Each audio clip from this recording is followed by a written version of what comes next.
So today we are going to discuss about diarrhea.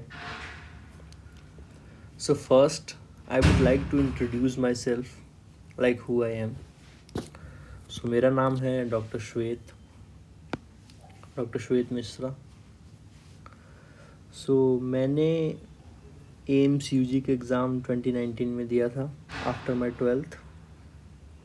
Like in the year I pass twelfth and I got a decent rank of 183. So I took admission in AIIMS Bhopal and I did my MBBS from there, 2019 batch.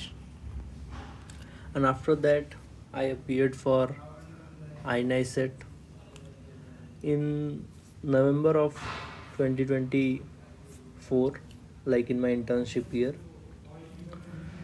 And after my internship ended in December, I joined MD Pediatrics in AIIMS Raipur in January 2025. So I'm going to teach you about diarrhea. So teaching is like a very old word. So I would like to discuss about diarrhea. I'm not your teacher, I'm just your mentor.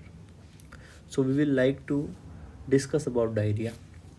So first of all, diarrhea. So diarrhoea is a 50% topic. अब आप सोच रहे होंगे कि what is a 50% topic. 50% topic का मतलब है कि this topic is going to come in your exams every alternate paper. मतलब अगर प्री प्रॉफ में आया तो प्रॉफ में नहीं आएगा, प्रॉफ में आया तो प्री प्रॉफ में नहीं आएगा, पर एक पेपर में ज़रूर आएगा. या तो प्री प्रॉफ या प्रॉफ में आएगा ही आएगा. ठीक है. तो इसके 50% चांस है एवरी पेपर में आने के. देखो, जो मोस्ट ऑफ द पीपल, मैंने भी की है गलती, सब करते हैं, वो एक कोई सब्जेक्ट उठाते हैं तो कोई भी टॉपिक पढ़ने लगते हैं. कोई भी टॉपिक जो उनको इंटरेस्टिंग लगे या कुछ भी टॉपिक पढ़ने लगते हैं, भले से वो क्लिनिकली इररेलेवेंट हो. डायरिया इतना इम्पॉर्टेंट टॉपिक क्यों है? Because this is clinically relevant topic. बहुत कॉमनली देखा जाता है बच्चों में. That's why diarrhoea is a very important topic. So आज जो हम डिस्कस करेंगे, सबसे पहले तो हम क्वेश्चंस डिस्कस करेंगे. देखो, सबसे पहले मैं आपको सेंसिटाइज करूँगा कि क्या क्वेश्चंस आते हैं डायरिया से. फिर मैं आपको सेंसिटाइज करूँगा कि डायरिया का एक ओवरव्यू क्या है, ओवरलुक क्या है. क्योंकि देखो, जो मैंने देखा है, ज़्यादातर टीचर्स गलतियाँ करते हैं, ज़्यादातर स्टूडेंट्स गलतियाँ करते हैं. स्टूडेंट्स की तो गलती नहीं है, टीचर्स गलतियाँ करते हैं. डायरेक्ट बच्चों को सब कुछ डीप में पढ़ाने लगते हैं. डीप में नहीं, first we have to give the overview. So first I would like to show you कि प्रीवियस ईयर पेपर्स क्या आए हैं डायरिया से. सो बहुत सारे ये जो पेपर्स मैंने ये क्वेश्चंस लिख रखे हैं, ये Maharashtra university of health sciences के हैं, Karnataka university of health sciences के हैं, एम्स के हैं, जो एम्स में प्रॉफ्स होते हैं उनके हैं. सो ये क्वेश्चन जो मोस्टली आते हैं डायरिया से वो ऐसे ही आते हैं. जैसे कि फर्स्ट क्वेश्चन इज़ की quantity of ORS used in plan B. मतलब प्लान बी में कितना ORS यूज़ होगा, क्वांटिटी बताओ. सेकंड इज़ की ORS का कंपोजिशन क्या है. Management of a 2 year child with acute diarrhoeal disease with no dehydration.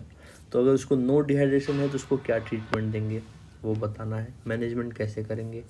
WHO classification of diarrhoea पूछा है इसमें. Describe the WHO classification of dehydration, not diarrhoea, dehydration in children.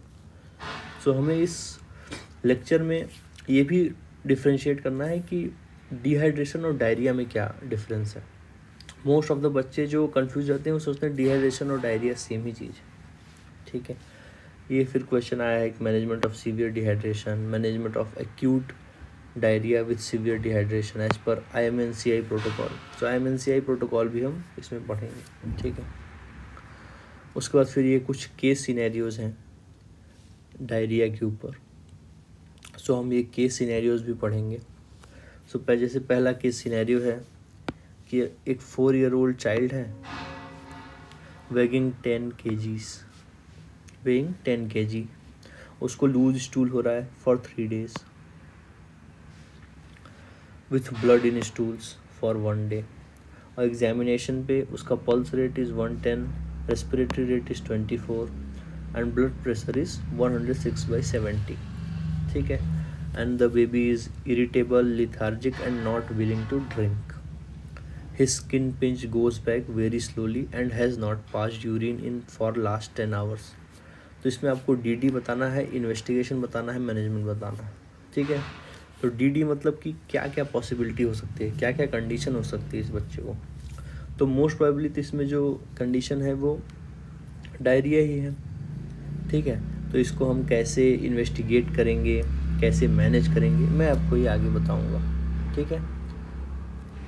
फिर ऐसे ही ये सेम क्वेश्चन है कि एक 3 year old चाइल्ड है who is having loose stool, vomiting, lethargy, weight, height, ये सब कुछ दिया. देखिए जो वेट दिया होता है, हाइट दिया होता है, अपर आर्म सर्कमफ्रेंस दिया होता है, ये आपके पीडियाट्रिक के सिनेरियो में ज़रूर दिया होता है, क्योंकि इससे आप इसका ये पता लगा सकते हैं कि कहीं इसको सैम तो नहीं है. ठीक है. और हर जगह आप देखेंगे ये कुछ क्लिनिकल साइंस दिए हुए हैं कि his eyes are sunken, skin pinch goes back very slowly. तो इसका क्या मतलब है, ये क्यों दिया हुआ है क्वेश्चन में, ये भी हम आगे बढ़ेंगे. उसके बाद फिर क्वेश्चन है कि असिस्ट कैसे करेंगे डायरिया को, इमीडिएट मैनेजमेंट क्या होगा, मैनेजमेंट आफ्टर स्टेबलाइजेशन क्या होगा, क्लासीफाई. देखिए ये क्वेश्चन पूछा है classify diarrhoea according to WHO classification, danger signs क्या है डायरिया के, और मैनेजमेंट क्या है. तो ज़्यादातर क्वेश्चन में हम देख रहे हैं क्या पूछा हुआ है, क्लासिफिकेशन, उसके बाद फिर management, stabilization of a child with diarrhoea, और प्लान्स क्या क्या हैं डायरिया में यूज़ होते हैं. तो ये सब मोस्टली पूछा हुआ है, तो हम ये मोस्टली डिस्कस करेंगे. And by end of this class discussion everyone will be able to tell every question in detail, in depth, suitable for their theory exams. So हम पहले डिस्कस करेंगे कि what is the overview of diarrhoea. मतलब diarrhoea में हम actually पढ़ने क्या वाले हैं, क्या होता है डायरिया, फिर डायरिया के क्या क्लिनिकल फीचर्स होते हैं, क्या मैनेजमेंट होता है, हम डिटेल में पढ़ेंगे. पर सबसे पहले मैं आपको एक ओवरव्यू बता देता हूँ कि how we are going to approach this module, जिससे आप सेंसिटाइज हो जाएं, जिससे आप आगे जब चीजें पढ़ें तो आपको एक ओवरव्यू मालूम रहे, जिससे कि आप जब चीजों को डिटेल में पढ़ें तो आप उसमें कंफ्यूज ना हो जाए. ठीक है. सो फर्स्ट, जैसे कि किसी को डायरिया हुआ, ठीक है, तो एक व्यू तो हमारे माइंड में रहता है कि डायरिया क्या होता है. तो मोस्टली लूज स्टूल्स. ठीक है. किसी को बार बार लूज स्टूल हो रहा है तो उसको डायरिया बोलते हैं. तो जब आदमी को डायरिया होता है तो डायरिया की वजह से वाटर का लॉस होता है बॉडी से. And when there is water loss from body, तो पेशेंट सफर्स फ्रॉम डिहाइड्रेशन. ठीक है. तो आदमी को डिहाइड्रेशन होता है. तो बेसिकली हम जो पढ़ने वाले हैं कि डिहाइड्रेशन का क्लासिफिकेशन क्या है, टाइप्स क्या है, मतलब कि कितना डिहाइड्रेशन हुआ है, हम इसको क्वांटिफाई कैसे करें कि इस आदमी को ज्यादा डिहाइड्रेशन है, इसको कम डिहाइड्रेशन है. तो डिहाइड्रेशन को 3 पार्ट में क्लासिफाई किया जाता है: no dehydration, some dehydration and severe dehydration. ठीक है. सो इन तीनों का ट्रीटमेंट अलग अलग है. ठीक है. तो जब किसी को नो डिहाइड्रेशन है, मतलब बिल्कुल मिनिमल डिहाइड्रेशन है, तो हम यूज करते हैं प्लान ए. क्या यूज करते हैं? Plan A. तो प्लान ए में आपको याद रखना है, ये आपको एक निमोनिक है, जिससे आपको सब कुछ डायरिया में इजी लगने लगेगा. ठीक है. कि 2 into 100 = 200. तो प्लान ए में आपको याद रखना है कि 2 into 100 is 200. Okay. Then there is plan B. Plan B में मतलब सम डिहाइड्रेशन. जैसे कि हम हिंदी में लोग घर पे बोलते हैं ना कि इसको तो यार 75 बार डायरिया हो रहा है. ठीक है. तो हमें याद रखना है सम डिहाइड्रेशन में 75 बार डायरिया हो. ठीक है. तो आप सोच रहे हैं मैं क्यों बोल रहा हूँ 75. तो अभी आप पढ़ेंगे आगे कि इस वर्ड का सिग्निफिकेंस क्या है, 75 बार डायरिया हो रहा है. ठीक है. और जब किसी को सीवियर डिहाइड्रेशन, मतलब बहुत ज्यादा डिहाइड्रेशन हो जाए, तो हम उसको बोलते हैं 100 बार डायरिया हो रहा है, इसको तो यार 100 बार डायरिया हो रहा है दिन में. ठीक है. तो इसका क्या सिग्निफिकेंस हम ये भी पढ़ेंगे. तो जब किसी को सम डिहाइड्रेशन है, मतलब 75 बार डायरिया हो रहा है, तो उसको हम प्लान बी यूज करते हैं। क्या यूज करते हैं ट्रीटमेंट के लिए? Plan B. ठीक है। और जब किसी को सीवियर डिहाइड्रेशन है, तो उसको हम प्लान सी यूज करते हैं ट्रीटमेंट के लिए। कौन सा प्लान? Plan C. ठीक है। तो नो मतलब बहुत मिनिमल डिहाइड्रेशन, सम डिहाइड्रेशन मतलब लोग बोलते हैं ना कि 75 बार डायरिया हो रहा है। फिर सीवियर डिहाइड्रेशन मतलब अरे इसको तो 100 बार डायरिया हो रहा है। ठीक है। और जिंक सब में यूज करना है, चाहे नो डिहाइड्रेशन हो, चाहे सम डिहाइड्रेशन हो, चाहे सीवियर डिहाइड्रेशन। ठीक है। तो ये एक डायरिया का ओवरव्यू है। बस इसी, अगर आप ये ओवरव्यू याद रखते हैं तो आपके लिए बहुत इजी हो जाएगा डायरिया पढ़ना। Like easily you can grasp everything that is given in diarrhoea. So first हम एग्जाम्स के लिए पढ़ेंगे डेफिनेशंस। जैसे एग्जाम में आपसे पूछता है कि डायरिया क्या होता है, एक्यूट डायरिया क्या होता है, प्रोलॉन्ग डायरिया क्या होता है, परसिस्टेंट डायरिया क्या होता है, डिसेंट्री क्या होता है। तो इन सब बीचों के बीच में डिफरेंशिएट कैसे करना है। सो दो डायरिया का जो डेफिनेशन है वो ये है कि अगर किसी का diarrhoea is defined as change in consistency and frequency of stool, मतलब स्टूल की कंसिस्टेंसी चेंज हो जाती थी। इसका मतलब क्या है कि समझ लीजिए जो नॉर्मली जो बच्चों को स्टूल पास होता है वो सॉलिड टू सेमी सॉलिड होता है। कैसा होता है? Solid to semi solid. ठीक है। सॉलिड टू सेमी सॉलिड होता है। लेकिन जब वो लिक्विड हो जाए या वाटरी हो जाए स्टूल, तो हम बोलते हैं कि जो स्टूल का कंसिस्टेंसी है वो चेंज हो गया है। ठीक है। फिर डेफिनेशन का सेकेंड पार्ट है change in frequency of stool. तो नॉर्मली जो बच्चों को होता है stool is mostly 1 to 3 times per day होता है। ठीक है। 1 से 3 बार होता है दिन में स्टूल। पर अगर more than 3 times per day हो रहा है स्टूल बच्चों को, तो हम उसको बोलेंगे कि बच्चे की जो फ्रीक्वेंसी है स्टूल की वो चेंज हो गई है। तो डायरेक्ट डेफिनेशन क्या है कि कंसिस्टेंसी चेंज हो जाए और फ्रीक्वेंसी चेंज हो जाए। ठीक है। तो कंसिस्टेंसी मतलब सॉलिड, सॉलिड सेमी सॉलिड से लिक्विड या वाटरी हो जाए। और फ्रीक्वेंसी चेंज मतलब पहले 3 बार तक हो रहा था, अब 3 बार से ज्यादा हो रहा है। तो यह है डायरिया का डेफिनेशन। ठीक है। कि change in consistency and frequency. Consistency मतलब सॉलिड से लिक्विड हो जाए जो स्टूल आ रहा था, और फ्रीक्वेंसी मतलब 3 बार से ज्यादा हो जाए। ठीक है। ये हो गया डायरिया का डेफिनेशन। फिर है डायरिया में भी अलग अलग टाइप्स। Acute diarrhoea. एक्यूट मतलब लेस देन 14 डेज। जो डायरिया लेस देन 14 डेज रहता है उसको एक्यूट डायरिया बोलते हैं। फिर एक नेल्सन में डेफिनेशन दी हुई है प्रोलॉन्ग डायरिया। सो मैं आपको सोर्सेज बता दूं कि इस लेक्चर की सोर्सेज क्या क्या है। तो पहला तो है आपका the golden book, Ghai paediatrics, which is very important for UGs to read and assimilate. Then second is Nelson, कुछ चीजें नेल्सन से लिए गए हैं, कुछ टेबल्स नेल्सन से लिए गए हैं। ठीक है। Second is prolong diarrhoea. Prolong diarrhoea ये नेल्सन में डेफिनेशन दिया हुआ है कि कोई डायरिया जो 7 to 13 डेज तक रहता है उसको बोलते हैं प्रोलॉन्ग डायरिया। तो मतलब ये एक्यूट डायरिया के अंदर ही आता है, पर ये 1 वीक से ज्यादा रहता है, तो उसको बोलते हैं प्रोलॉन्ग डायरिया। देन है परसिस्टेंट डायरिया। अगर कोई डायरिया मोर देन 14 डेज रहे, कितना दिन रहे? मोर देन 14 डेज। अगर 14 डेज से ज्यादा कोई डायरिया रहता है तो उसको बोलते हैं परसिस्टेंट डायरिया। ठीक है। तो प्रोलॉन्ग मतलब 7 to 13 डेज, और परसिस्टेंट मतलब मोर देन 14 डेज अगर कोई डायरिया रहे तो उसको बोलते हैं persistent diarrhoea. Then there are two words which students get frequently confused, and most of the students are not even aware कि वो उसको interchangeably use कर रहे हैं। that is dysentery and bloody diarrhea, कि दोनों में डिफरेंस क्या है। ठीक है। तो डिसेंट्री क्या है? वो एक सिंड्रोम है। ठीक है।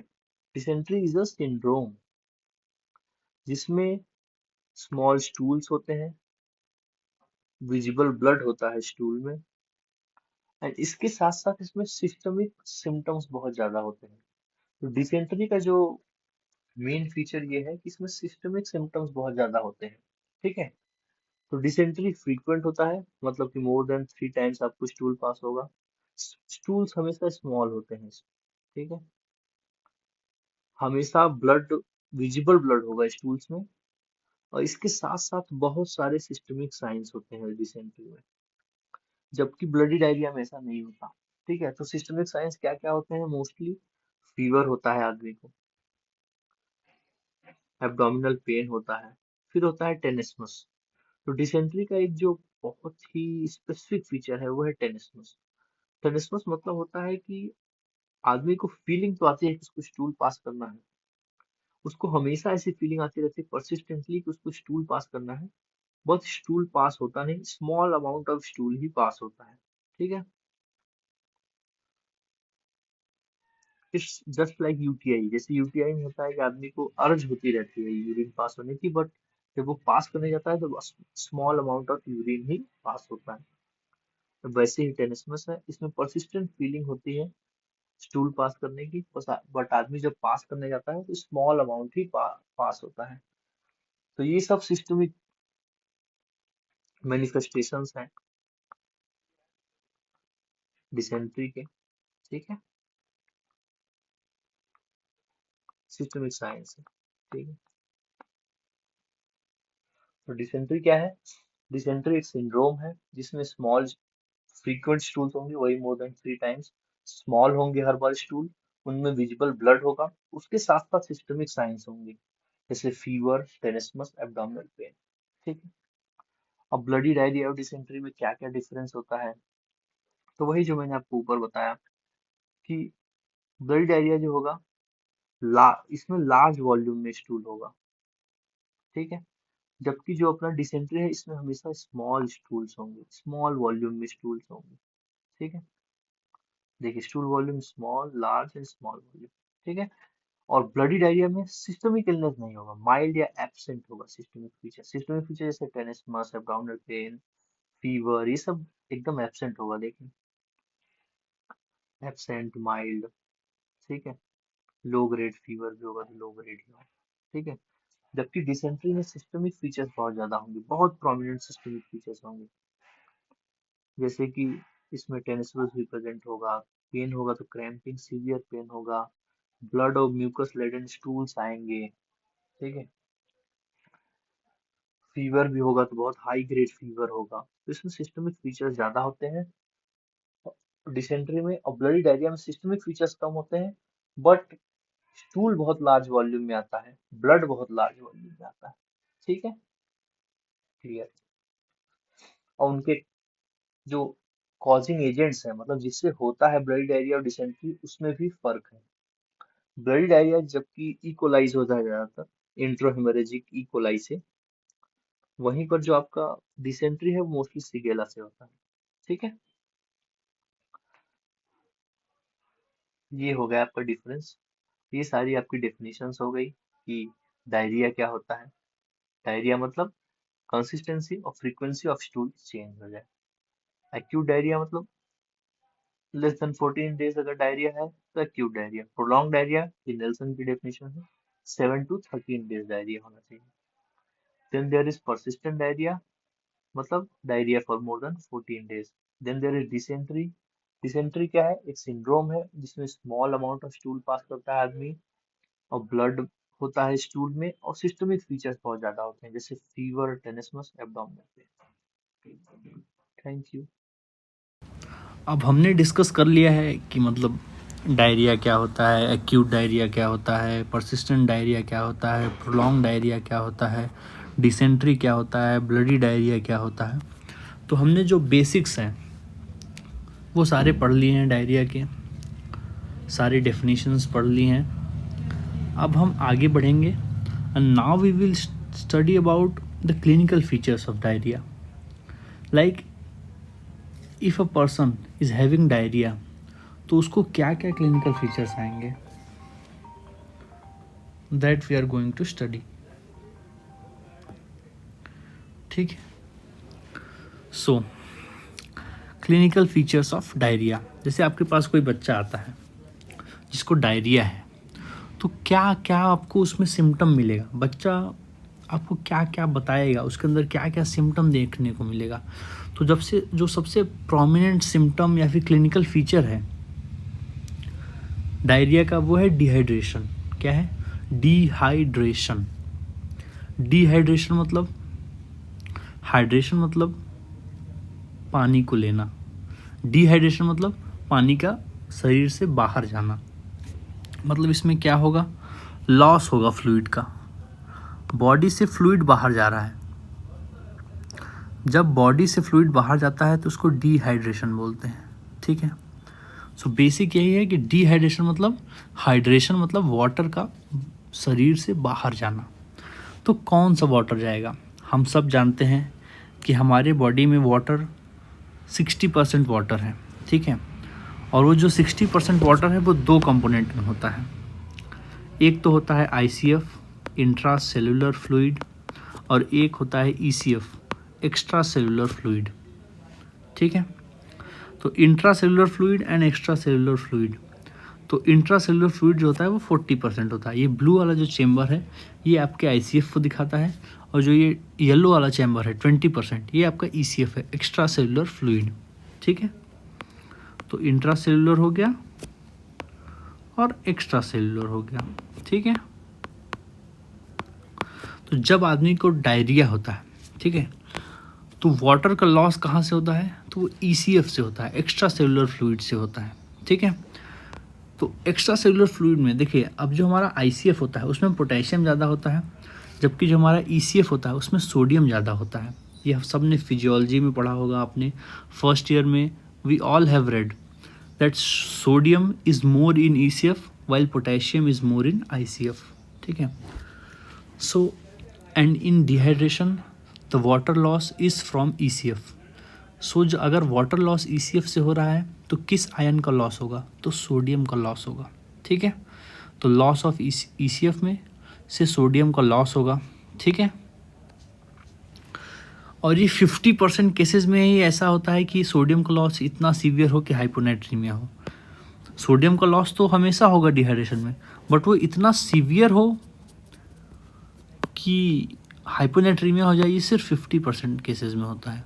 ज़्यादातर केसेस में हाइपोनेट्रीमिया, अगर आप पेशेंट का सीरम लेके चेक करेंगे तो उसमें हाइपोनेट्रीमिया आपको देखने को नहीं मिलेगा। ठीक है, तो ECF से फ्लूइड लॉस होगा, उसके साथ सोडियम लॉस होगा।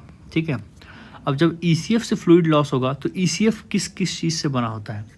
तो extra cellular fluid has 2 compartments of its own. ठीक है, ECF के 2 कंपार्टमेंट हैं। पहला तो होता है प्लाज्मा। ठीक है, सो मेजॉरिटी पार्ट जो है वो होता है प्लाज्मा।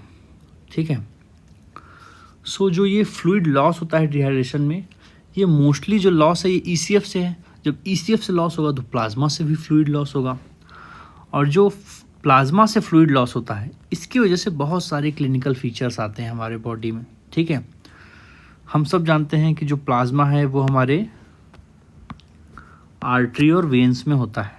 ठीक है, तो प्लाज्मा हमारे आर्टरी और वेन्स में है। ठीक है, तो जब यहाँ से प्लाज्मा का लॉस होगा आर्टरी और वेन से, जब प्लाज्मा का लॉस होगा तो क्या क्या चीज़ें होंगी, उसकी वजह से आपको ये क्या क्या क्लिनिकल फीचर्स देखने को मिलेंगे। ठीक है, तो फर्स्ट थिंग इज़ कि ब्लड जो है कैपिलरी में ब्लड कम होगा, क्योंकि जब प्लाज्मा से लॉस हो रहा है मतलब ब्लड वेसल से लॉस हो रहा है, तो कैपिलरी में ब्लड जो है वो घट जाएगा। ठीक है, और जब कैपिलरी में ब्लड घटा तो उससे क्या होगा? कैपिलरी रीफिल टाइम बढ़ेगा। क्या बढ़ेगा? Capillary refill time. अब आप सोचेंगे कैपिलरी रीफिल टाइम क्या होता है? अब समझ लीजिए कि ये बच्चा है। ठीक है,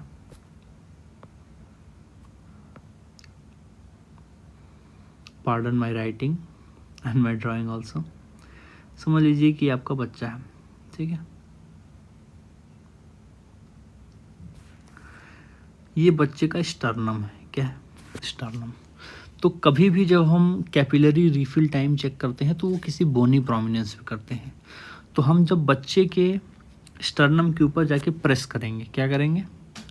प्रेस करेंगे यहाँ पर, हम अगर प्रेस करते हैं तो हम देखते हैं जैसे हम प्रेस करते हैं तो प्रेस करके हम जैसे अपना हैंड रिमूव करते हैं तो लेस देन 2 सेकेंड्स में वहाँ फिर से रेड हो जाता है। पहले जब हम प्रेस करते हैं तो वहाँ पूरा वाइट हो जाता है, लेकिन कैपिलरी के रीफिल मतलब दोबारा भर जाने की वजह से लेस देन 2 सेकेंड्स में ये फिर से रिफिलिंग हो जाती है।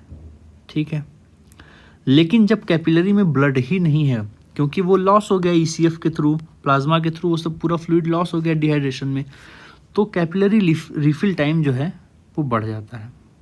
ठीक है, तो ये जो कैपिलरी रिफिल टाइम है ये बढ़ गया, तो ये एक क्लिनिकल फीचर हो गया कि कैपिलरी रिफिल टाइम बढ़ जाता है। और दूसरा है, जब ब्लड कैपिलरी में कम होता है तो वो ब्लड वेसल्स में भी कम होता है, और जब ब्लड वेसल्स में कम होता है तो जो हमारी पल्स है वो थ्रेडी हो जाती है। मतलब जब आप पल्स को फील करेंगे तो आपको अच्छे से पल्स नहीं आएगी। ठीक है, बहुत ही वीक टाइप की और बहुत ही जैसे कि बहुत ही थ्रेडी टाइप की पल्स आएगी। ठीक है, और सेकंड चीज़ क्या होता है, हम सब जान रहे हैं कि ब्लड कम हो रहा है, प्लाज्मा कम हो रहा है। ठीक है, हमारे बॉडी में प्लाज्मा कम हो रहा है क्योंकि वो लॉस हो रहा है ECF के थ्रू इन डिहाइड्रेशन। ठीक है, तो ब्लड सप्लाई ऑफ किडनी भी घट जाएगा। क्या होगा, क्योंकि जब हम सब जानते हैं हमारे किडनी में ग्लोमेरुलाइज होते हैं, ग्लोमेरुलाइज में इफरेंट एफरेंट वेसल्स होती हैं, उनमें प्लाज्मा जाता है, वही फिल्टर होके यूरिन के फॉर्म में बाहर आता है।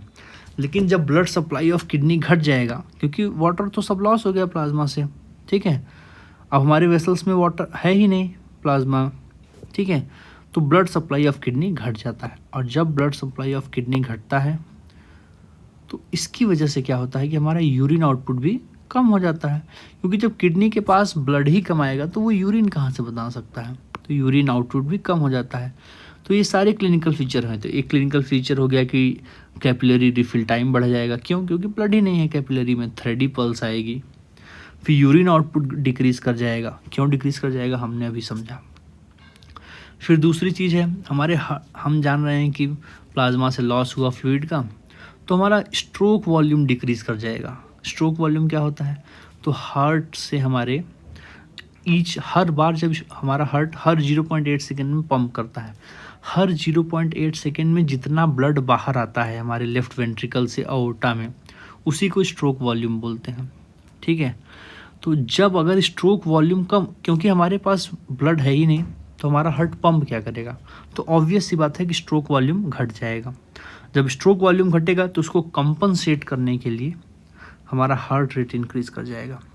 ठीक है, वैसे तो आपके पास कोई पेशेंट आता है तो आप उसका स्ट्रोक वॉल्यूम तो नहीं चेक कर सकते विदाउट इन्वेजिव प्रोसीजर्स या विदाउट इको किए, बट आप उसका हार्ट रेट चेक कर सकते हैं। ठीक है, तो जब आप हार्ट रेट चेक करेंगे देखेंगे कि उसका हार्ट रेट बढ़ा हुआ है। क्यों बढ़ा हुआ है? Because it is compensating for the decrease of stroke volume. ठीक है,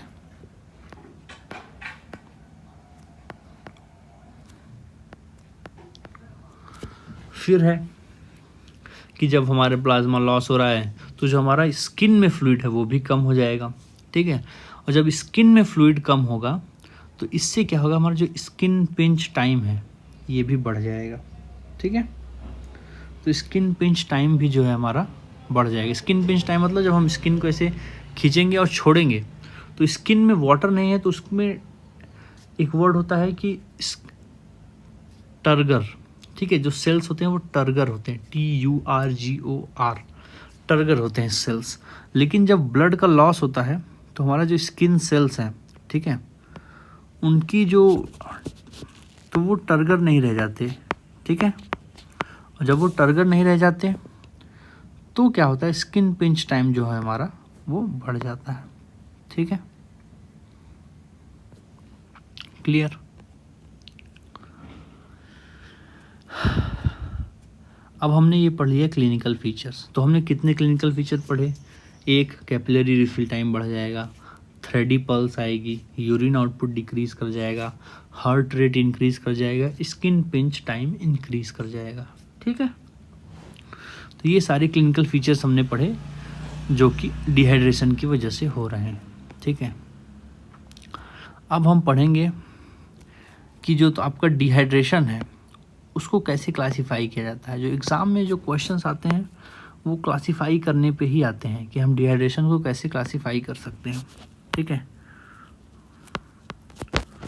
जैसे आपके पास कोई एक बच्चा आता है, समझ लीजिए कोई बच्चा आया जो कि पानी अच्छे से पी नहीं पा रहा है, ठीक है, पानी अच्छे से पी नहीं पा रहा है, आपने उसका स्किन रिकॉयल देखा, वो भी 2 सेकंड से ज़्यादा है, ठीक है, उसका स्किन का रिकॉयल 2 सेकंड से ज़्यादा है, वो पानी भी अच्छे से नहीं पी पा रहा है, उसका हार्ट रेट भी बढ़ा हुआ है, उसकी पल्स भी थ्रेडी है।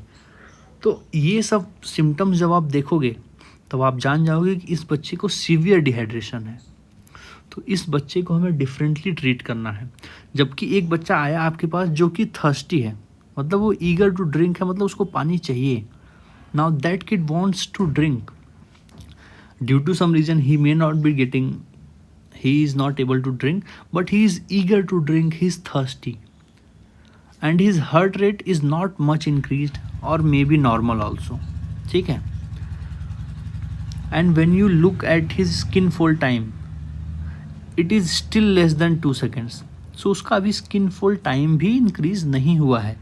तो ऐसे बच्चे को आप बोलोगे कि he is having some dehydration, what he is having, he is having some dehydration, ठीक है।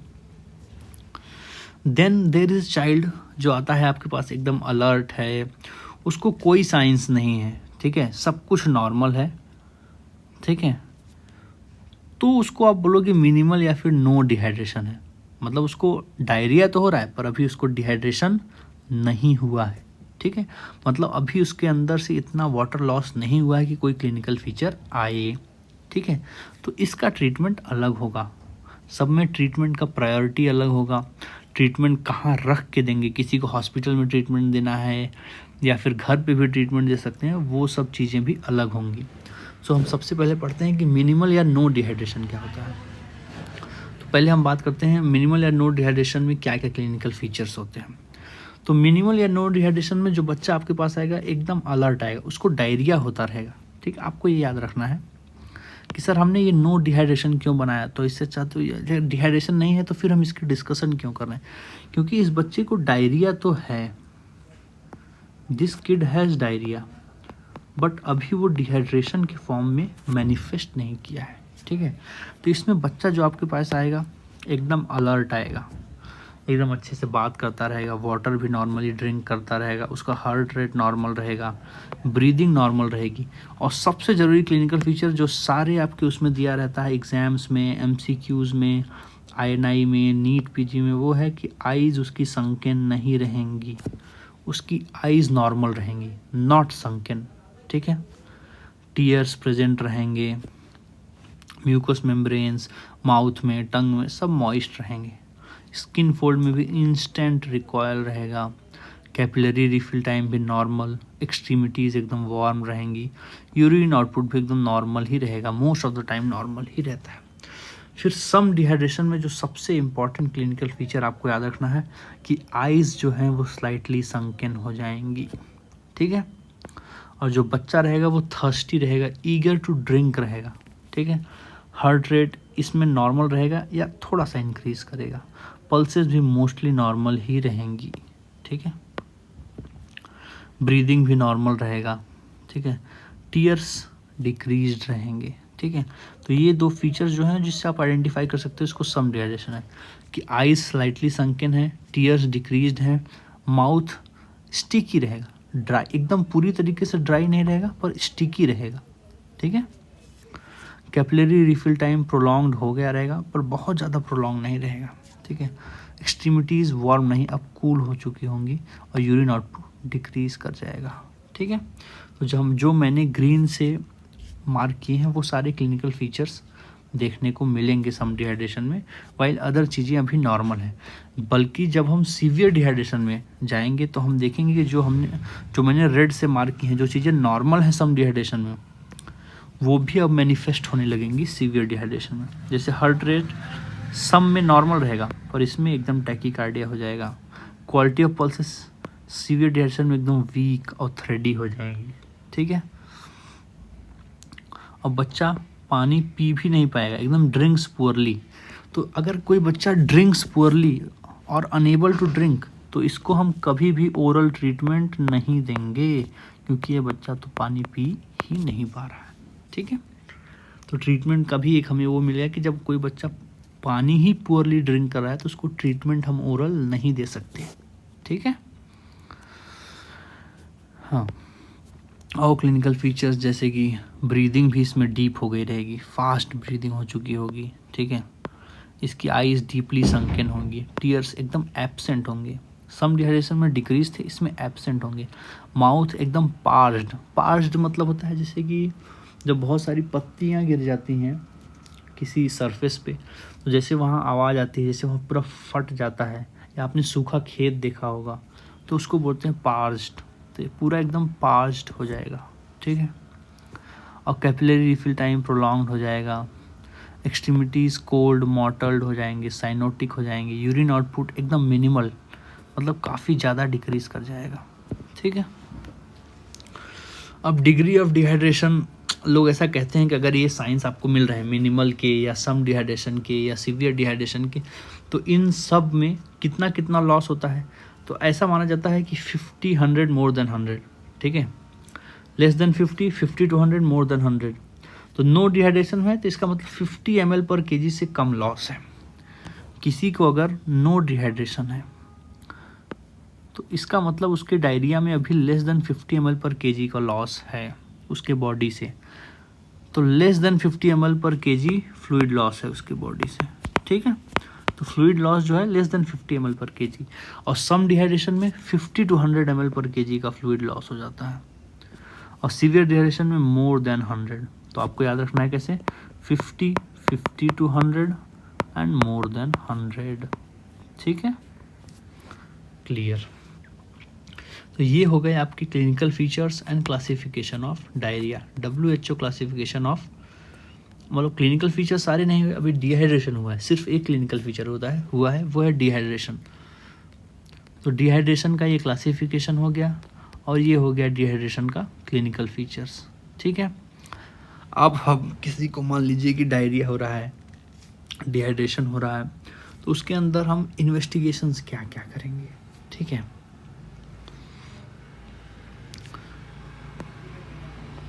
तो हमें क्या क्या ट्रीटमेंट देना है। ठीक है, इन्वेस्टिगेशंस, पहले तो हम क्लिनिकल फीचर के साथ कोई बच्चा है तो उसको इन्वेस्टिगेशन करेंगे। तो डायरिया में एज ए डिहाइड्रेशन में ऐसा बोला जाता है कि नो इन्वेस्टिगेशन इज़ रिक्वायर्ड। ठीक है, कोई भी इन्वेस्टिगेशन की ज़रूरत नहीं होती है। ठीक है,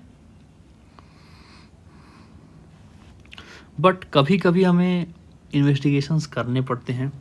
जैसे अगर हम किसी को डायरिया हो रहा है, ठीक है, और हमें ऐसा लग रहा है कि उसको शिगेला इन्फेक्शन है, जैसे डिसेंट्री है, टेनिसमस हो रहा है, फ्रीक्वेंट स्मॉल स्टूल्स हो रहे हैं, एब्डोमिनल क्रैम्प हो रहा है, शिगेला वगैरह है, तो हमें उसका स्टूल माइक्रोस्कोपी और स्टूल कल्चर भेजना चाहिए।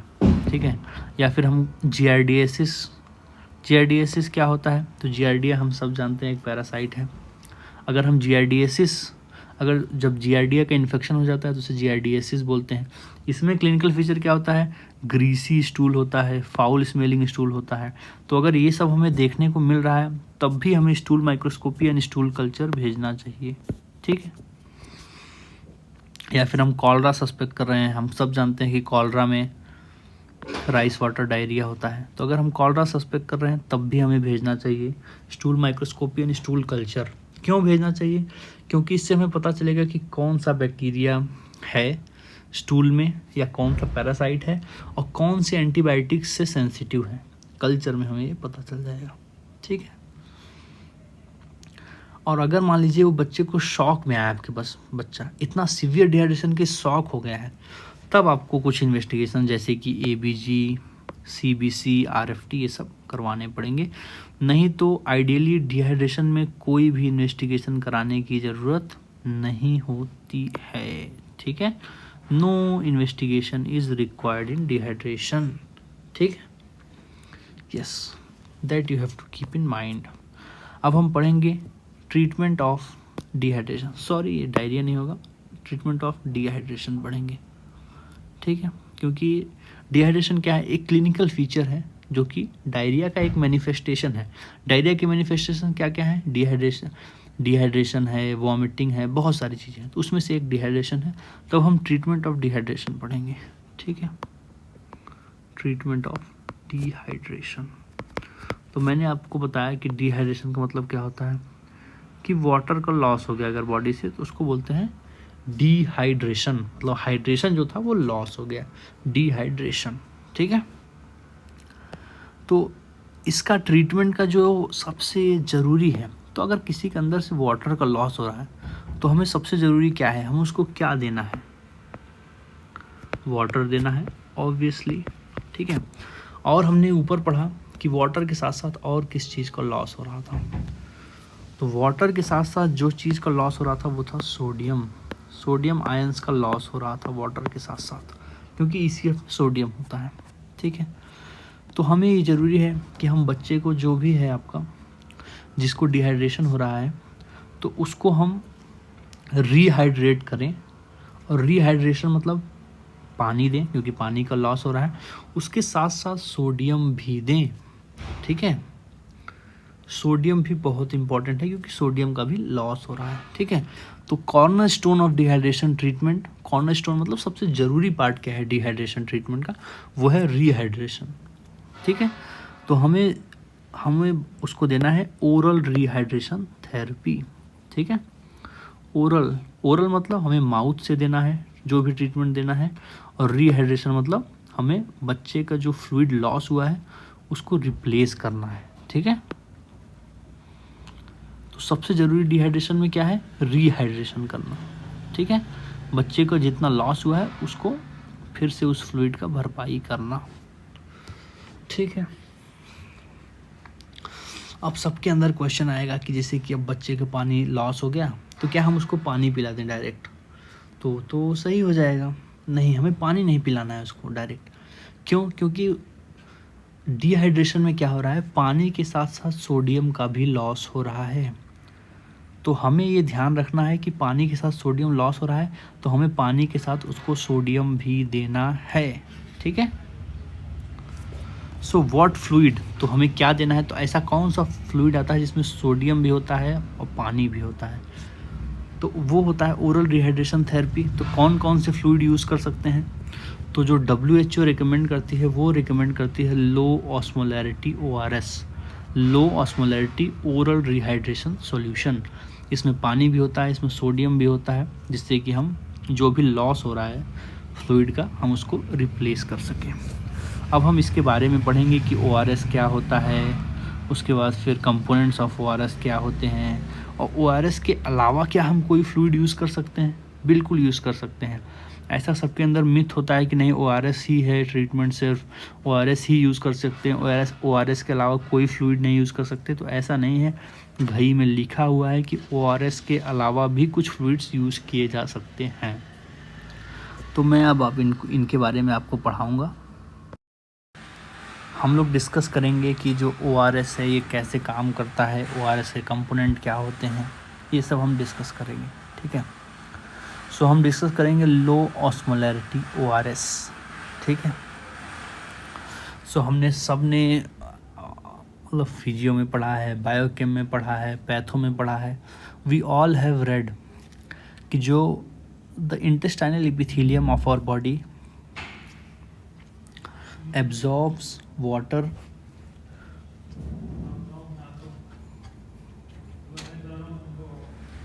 sodium glucose through its epithelium, ठीक है। so sodium, जिसमें we have read that sodium and glucose are absorbed together by co-transport, ठीक है। तो सोडियम और ग्लूकोज का हमेशा जो एब्जॉर्प्शन होता है वो साथ में होता है, ठीक है। किसके हेल्प से होता है?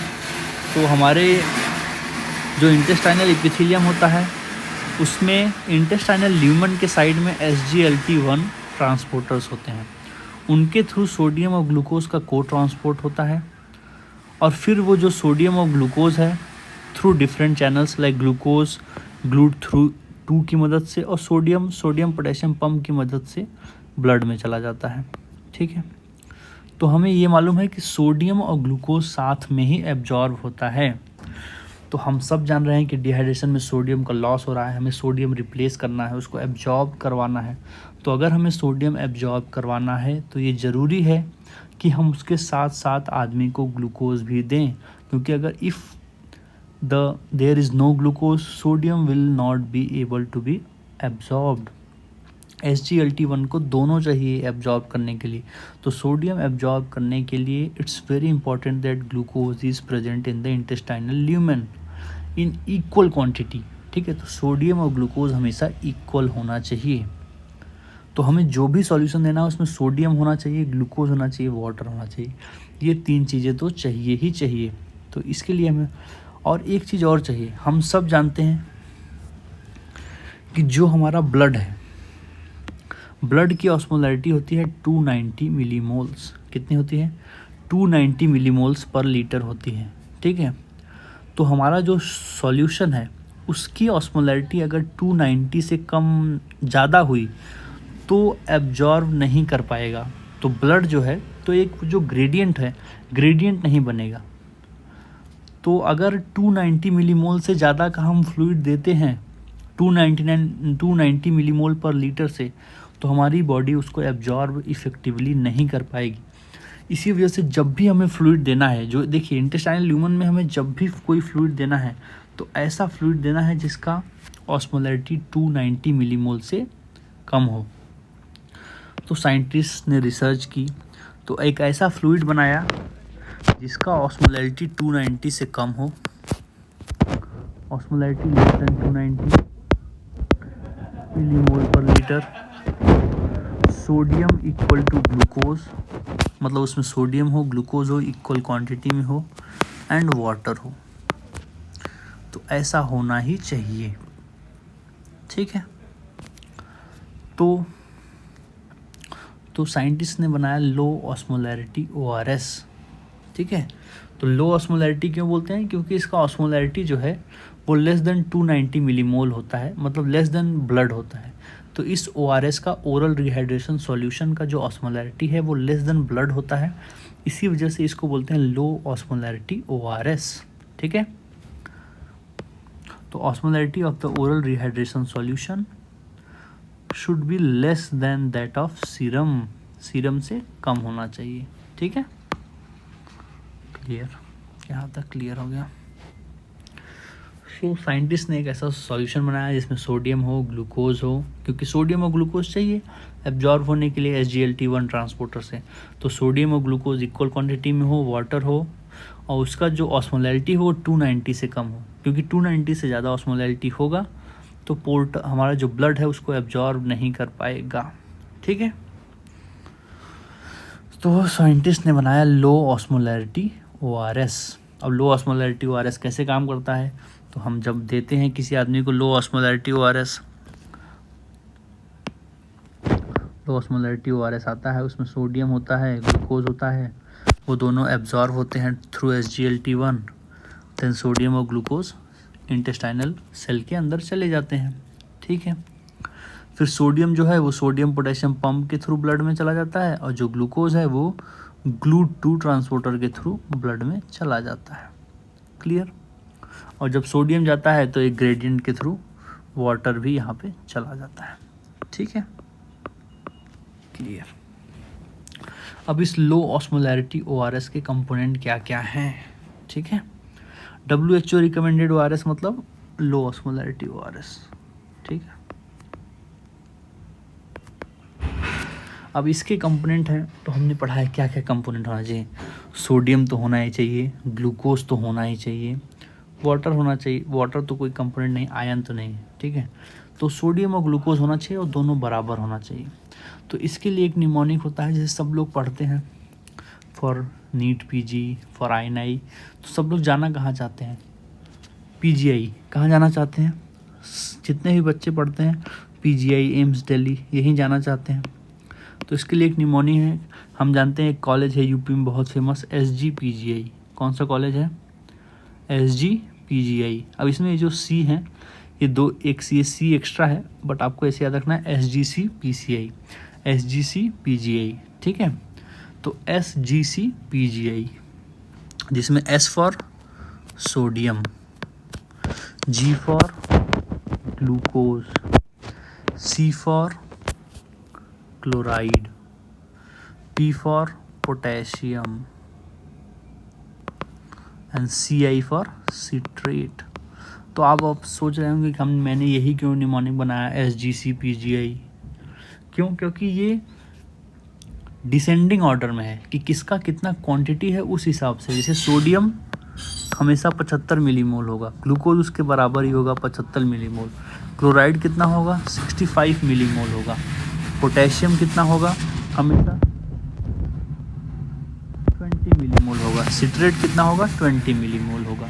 तो डिसेंडिंग ऑर्डर में ORS के कंपोनेंट क्या क्या हैं? SGCPGI, SGCPGI, ठीक है। S for sodium 75, glucose 75, C for chloride 65, P for potassium 20 and C for citrate 20, ठीक है। Sorry, C for citrate 10, citrate is only 10 millimole, ठीक है। तो ये कंपोनेंट्स ऑफ WHO ORS हो गए, that is low osmolarity ORS और the WHO ORS। So SGCPGI, SGCPGI, ठीक है। सो व्हाट इफ़ अगर ORS अवेलेबल नहीं है तो क्या हम कोई फ्लूइड दे ही नहीं सकते? मान लो किसी को बच्चा है घर पे और घर पे अभी ORS अवेलेबल नहीं है, तो क्या हम कोई फ्लूइड बच्चे को दे ही नहीं सकते? नहीं, हम दे सकते हैं। सो ऐसे कुछ फ्लूइड्स हैं जो कि प्रेफर्ड फ्लूइड हैं, जो कि हम घर पे, देखिए सबसे प्रेफर्ड फ्लूइड तो यही है WHO ORS या लो ऑस्मोलैरिटी ORS, पर अगर वो अवेलेबल नहीं है तब हम दे सकते हैं ये फ्लूइड्स। सॉल्टेड ड्रिंक्स दे सकते हैं, जैसे salt rice water, yoghurt drink, vegetable या फिर चिकन सूप विथ सॉल्ट। ये सब चीज़ें हम, ये प्रेफर्ड फ्लूइड्स हैं जो कि हमें प्रेफर करना चाहिए बच्चों में। अगर ORS नहीं अवेलेबल है तो घर पे हम ये फ्लूइड दे सकते हैं। फिर है फ्लूइड जो कि एक्सेप्टेबल है पर प्रेफर्ड नहीं है, जैसे कि प्लेन वाटर दे सकते हैं आप, डिहाइड्रेशन हो रहा है तो, पर ये एक्सेप्टेबल फ्लूइड नहीं है, ठीक है। वाटर जिसमें सीरियल कुक किया गया हो घर पे, ठीक है, सीरियल ब्रॉथ्स जो होते हैं वो दे सकते हैं, but they are not the acceptable. और कुछ ऐसे फ्लूइड्स हैं जो कि आप नहीं दे सकते, डिहाइड्रेशन में बच्चों को कभी नहीं देना है। उसमें से एक है कार्बोनेटेड बेवरेजेस। कार्बोनेटेड बेवरेजेस मतलब जैसे कि कोको कोला, कोक हो गया, स्प्राइट हो गया, ये सब आपको बच्चों को नहीं देना है। कॉमर्शियली अवेलेबल फ्रूट जूसेस जैसे कि Tang and all those company names you know, ये सब नहीं देना है। कोई भी टी नहीं देनी है, स्वीट एंड टी, ये सब नहीं देना है, ठीक है। तो ये बेसिक है कि हमें ट्रीटमेंट में ORS यूज़ करना है। क्यों ORS यूज़ करना है? क्योंकि सोडियम का लॉस हो रहा है और ORS में सोडियम ग्लूकोज दोनों होता है जो कि एब्जॉर्ब हो जाएगा हमारे इंटेस्टाइनल एपिथेलियम से, तो इस वजह से हमें ORS देना है। और इस ORS का जो ऑस्मोलैरिटी है वो लेस देन 290 होना चाहिए, तो हमें लो ऑस्मोलैरिटी ORS देना है, ठीक है। और लो ऑस्मोलैरिटी ORS नहीं है हमारे पास तो हम ये कुछ फ्लूइड्स हैं, प्रेफर्ड फ्लूइड्स हैं, ये दे सकते हैं, ये बेस्ट पड़ेंगे। कुछ एक्सेप्टेबल फ्लूइड हैं, ये भी दे सकते हैं, पर बेस्ट जो होंगे वो प्रेफर्ड फ्लूइड्स हैं, ठीक है, वो दे सकते हैं। और कुछ ऐसे फ्लूइड्स हैं जो कि हमें नहीं देना है, बिल्कुल नहीं देना है, जैसे carbonated beverages, commercial fruit juices and sweet and T. So now अब हम ट्रीटमेंट पढ़ेंगे। अब हमने क्लासिफिकेशन पढ़ लिया डिहाइड्रेशन का, WHO क्लासिफिकेशन, इन्वेस्टिगेशंस पढ़ लिए, और ट्रीटमेंट के लिए क्या चीज़ें यूज़ की जाती हैं वो पढ़ लिया हमने, वो कैसे काम करती हैं, उनमें क्या कंपोनेंट हैं वो हमने पढ़ लिया।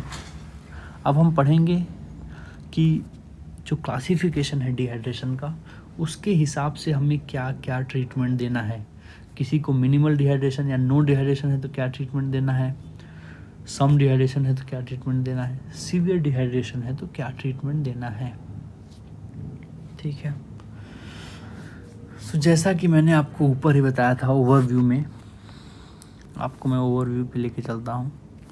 मैंने आपको ओवरव्यू में बताया था कि अगर किसी को डिहाइड्रेशन है तो वो तीन टाइप होता है, no dehydration, some dehydration, severe dehydration. इसमें से नो डिहाइड्रेशन में प्लान ए देते हैं, प्लान ए में बहुत इंपॉर्टेंट है कि आप याद रखें 2 × 100 = 200। और सम डिहाइड्रेशन में प्लान बी देते हैं, उसमें आपको याद रखना है कि सब 75 बार डायरिया हो रहा है, तो इसमें आपको 75 शब्द याद रखना है, 75। घर पे लोग बोलते हैं ना इसको 75 बार डायरिया हो रहा है, तो मतलब उसको सम डिहाइड्रेशन है। किसी को और सीवियर डिहाइड्रेशन मतलब उसको 100 बार डायरिया हो रहा है, तो आपको ये 75 और 100 याद रखना है। हम देखिए इसका ट्रीटमेंट में कैसे यूज़ करेंगे। तो कोई बच्चा है मान लीजिए मिनिमल डिहाइड्रेशन का, तो मिनिमल डिहाइड्रेशन है, तो मिनिमल डिहाइड्रेशन के क्लिनिकल फीचर्स क्या होते हैं आप खुद बताइए।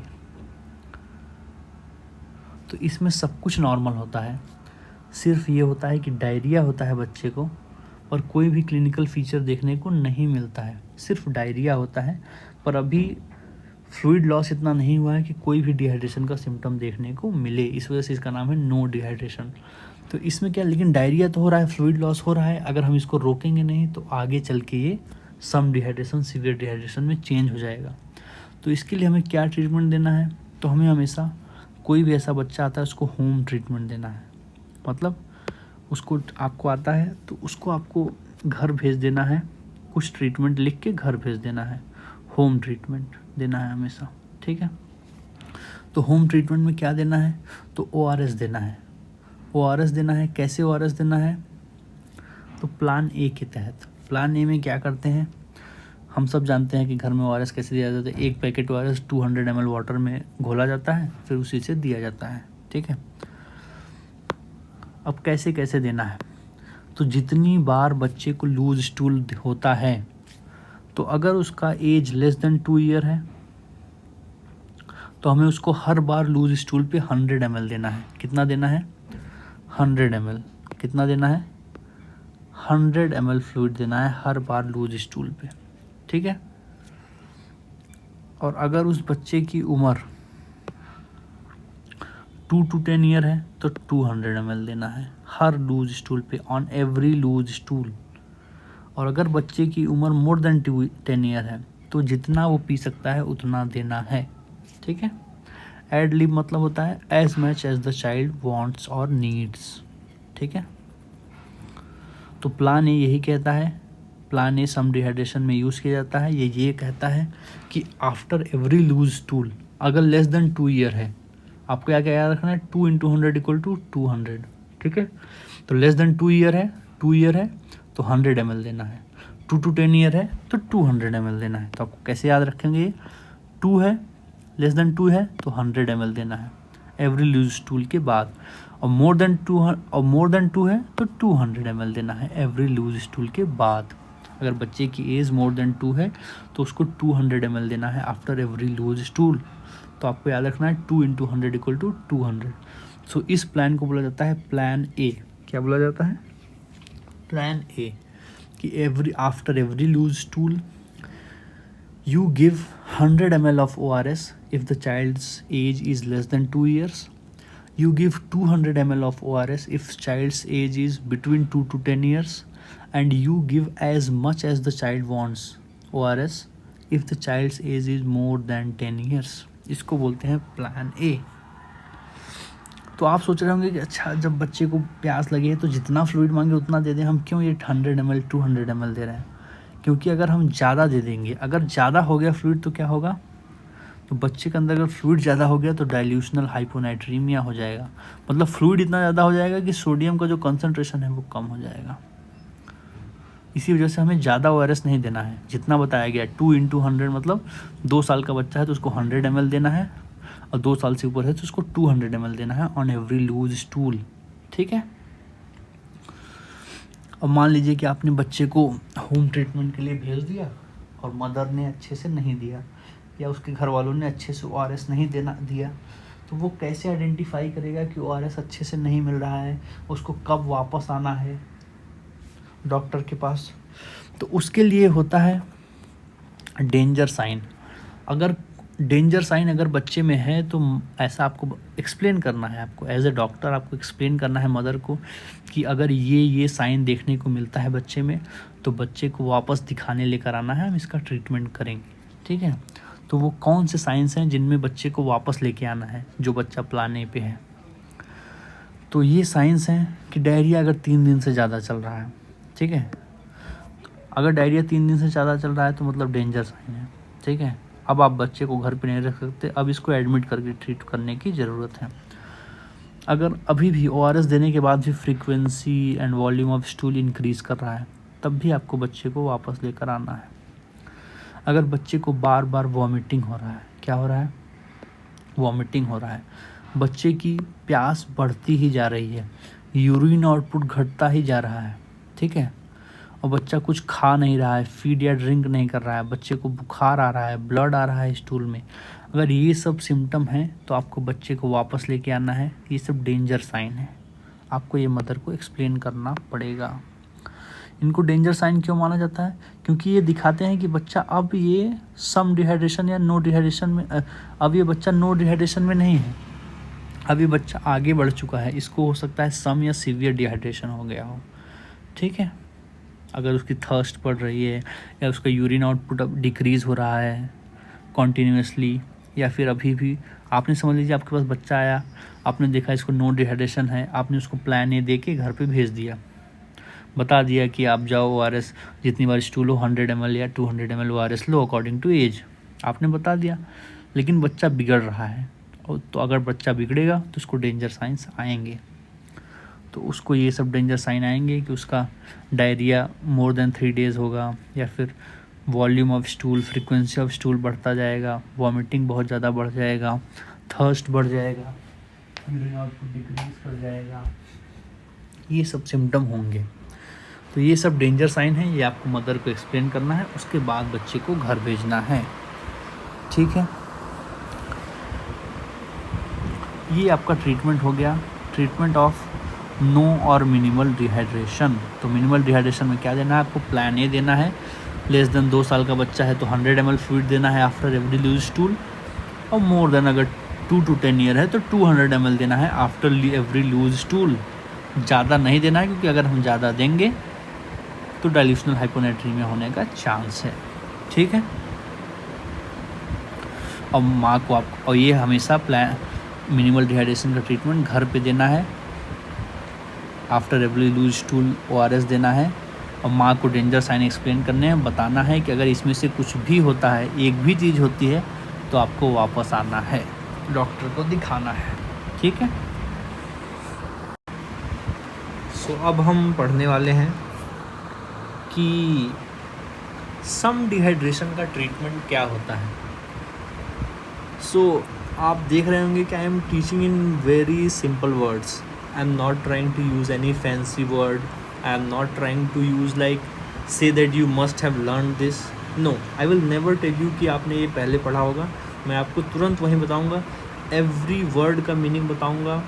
जो मुझे लगता है कि ये वर्ड डिफ़िकल्ट हो सकता है, even if it's not a scientific word, I will tell you the meaning of that word. And आपको मैं एकदम सिंपल लैंग्वेज में एक्सप्लेन करूँगा सब कुछ, just like a plain butter, ठीक है। Now we are going to read about the treatment of some dehydration. So some dehydration है, तो some dehydration क्लिनिकल फीचर्स क्या होते हैं? तो 2 क्लिनिकल फीचर मेन होते हैं, एक तो आइज संकन होती हैं बच्चे की, और दूसरा होता है उसका म्यूकोसा जो होता है वो स्टिकी होता है, स्टैकी होता है, ठीक है। पार्ची नहीं होता बट स्टैकी होता है, ठीक है। तो ये जो 2 मेन फीचर्स होते हैं, ये मेन फीचर्स तो देखने को ही मिलते हैं, संकन आइज एंड म्यूकोसा जो होगा वो स्टिकी होगा, ठीक है। ये बच्चे में आपको देखने को मिलेगा ही मिलेगा, और जो इसका स्किन क्विंच टाइम होगा वो एकदम फास्ट नहीं होगा, थोड़ा सा डिले हो चुका होगा, ठीक है। तो ऐसे बच्चे को ट्रीटमेंट कैसे देना है, तो हमने आपको उधर भी बताया था ओवरव्यू में भी कि इस बच्चे को सम डिहाइड्रेशन मतलब आप ऐसे रखो कि इसको 75 बार डायरिया हो रहा है, ठीक है। तो इस बच्चे को 75 बार डायरिया हो रहा है, तो इसको ट्रीटमेंट क्या देंगे आप, इसको आप ट्रीटमेंट देंगे, रिहाइड्रेट कैसे करेंगे, 75 पर ml पर kg ORS देंगे। मतलब अगर 1 किलो बच्चे का वेट है तो उसको 75 ml ORS देंगे, 2 किलो वेट है तो 150 ml ORS देंगे, 3 किलो वेट है तो उसके हिसाब से उसको 225 ml ORS देंगे, 4 किलो वेट है तो उसको 300 ml ORS देंगे। तो इस हिसाब से आपको उसको ORS देना है। तो 75 बार डायरिया हो रहा है तो 75 ml पर kg ORS देना है, वो भी 4 घंटे के अंदर, पहले आपको 4 घंटे में ही उसको 75 ml पर kg से ORS दे देना है। अगर 4 किलो का बच्चा है, मान लीजिए 4 किलो का बच्चा है जो आपके पास आता है, उसको सम डिहाइड्रेशन है, आपको देखने को मिल रहा है कि जो बच्चे की आइज़ है वो संकीर्ण हो गई हैं, ग्लूकोसा एकदम स्टिकी हो गया है, ठीक है, थोड़ा सा हो सकता है हार्ट रेट भी बढ़ा हुआ है। तो अगर वो 4 kg का बच्चा है तो आप उसको 75 बार डायरिया हो रहा है, उसको मतलब सम डिहाइड्रेशन मतलब उसको 75 बार डायरिया हो रहा है, तो 4 × 75 करोगे, आप उसको 300 ml ORS 4 घंटे के अंदर दे दोगे, ठीक है। तो 75 ml पर kg of ORS will be given by oral route, मतलब कि मुंह से आप दे दोगे इन 4 आवर्स, ठीक है। फिर 4 घंटे दे दोगे तो क्या ट्रीटमेंट यहीं ख़त्म हो जाएगा। और ऐसा ट्रीटमेंट सिर्फ आपको हॉस्पिटल में देना है, ऐसा नहीं कि घर भेज देना है कि जाओ ले लेना 300 ml ORS, ऐसा नहीं, आपको हॉस्पिटल में ट्रीटमेंट देना है। 4 घंटे के अंदर 75 ml पर kg से ORS देना है, और देने के बाद बच्चे को आपको रीअसेस करना है। रीअसेस करना है कि अभी भी उसको सम डिहाइड्रेशन है या फिर अब उसको नो डिहाइड्रेशन हो गया, ठीक है। तो आपको देखना है कि साइंस ऑफ सम डिहाइड्रेशन है। अगर मान लीजिए कि अभी भी उसको साइंस ऑफ सम डिहाइड्रेशन है, ठीक है, अभी भी अगर बच्चे को साइंस ऑफ सम डिहाइड्रेशन है तो उसको फिर से 75 ml पर kg से 4 घंटे के अंदर फिर से उसको देना है। नेक्स्ट 4 घंटे में आपको फिर से उसको 75 ml पर kg से ORS देना है और फिर से रीअसेस करना है। और मान लीजिए बच्चा सही हो, 4 घंटे के अंदर ही सही हो गया, एकदम सही है बच्चा, आप देख रहे हो कि उसको साइंस नहीं है डिहाइड्रेशन के, ठीक है, अब उसको साइंस ऑफ सम डिहाइड्रेशन नहीं है, एब्सेंट है, तो आपको बच्चे को आगे जाना है।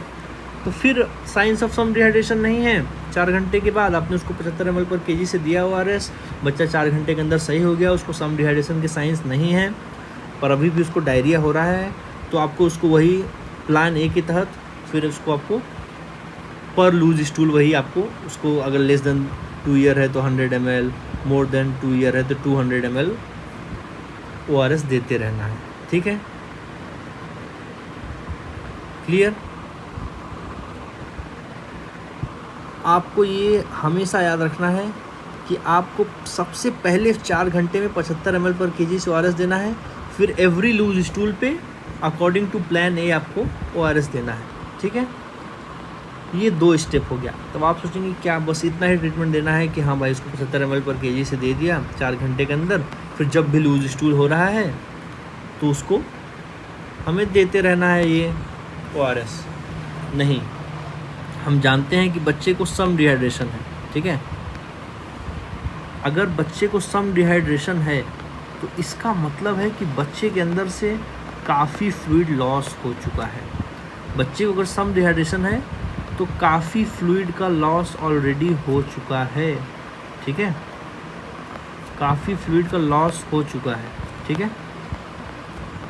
तो इसका मतलब है कि आपको उसका जो डेली रिक्वायरमेंट ऑफ फ्लूइड है वो भी आपको उसको नाप के देना है, क्योंकि ऑलरेडी बहुत ज़्यादा फ्लूइड का लॉस हो चुका है उसके बॉडी से।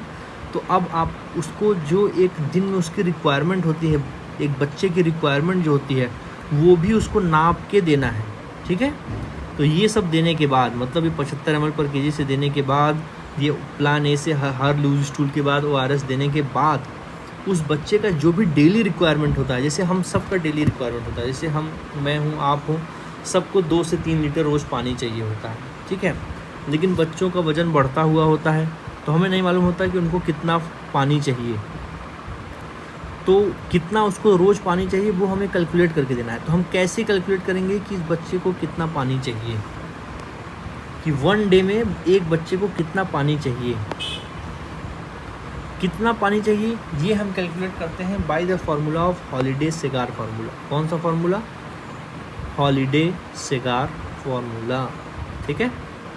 तो हम डेली फ्लूइड रिक्वायरमेंट कैसे कैलकुलेट करते हैं? तो हॉलिडे-सेगार फार्मूला से कैलकुलेट करते हैं। तो आपने बच्चे को 75 ml पर kg से पहले 4 घंटे में फ्लूइड दिया, फिर हर ORS, हर लूज स्टूल के बाद आप उसको ORS दे रहे हो 100 ml या 200 ml अकॉर्डिंग टू एज। उसके अलावा भी आपको उसको फ्लूइड देना है जो कि उसकी डेली फ्लूइड रिक्वायरमेंट के अकॉर्डिंग देना है, उसकी जो रोज़ की नीड होती है उसके अकॉर्डिंग देना है। तो वो हम कैसे कैलकुलेट करते हैं? तो हॉलिडे-सेगार फार्मूला से। अब आप सोच रहे हैं कि हॉलीडे सेगार फार्मूला क्या होता है, इसको हम कैसे यूज़ करते हैं। तो हॉलीडे सेगार फार्मूला कहता है कि जो अगर 10 किलो के अंदर का बच्चा है तो उसका फ्लूइड रिक्वायरमेंट होता है 100 ml पर kg, ठीक है। तो जो पहले 10 किलो होते हैं बच्चे के, उसमें बच्चे का रिक्वायरमेंट होता है 100 ml पर kg। फिर जो नेक्स्ट 10 kg होते हैं, जब 10 से 20 किलो का बच्चा है तो उसमें 50 ml पर kg का रिक्वायरमेंट होता है। फिर वेट जब मोर देन 20 kg हो जाए तो हर kg के लिए 20 ml पर kg का रिक्वायरमेंट होता है। अब आप इसमें कंफ्यूज हो जाएंगे कि ये क्या है कि 10 में अलग है, 10 to 20 में अलग है, मोर देन 20 में अलग है, ये क्या चीज़ है। तो मैं आपको एक्सप्लेन करता हूँ। जैसे समझ लीजिए कि बच्चा है आपके पास 8 किलो का बच्चा, ठीक है।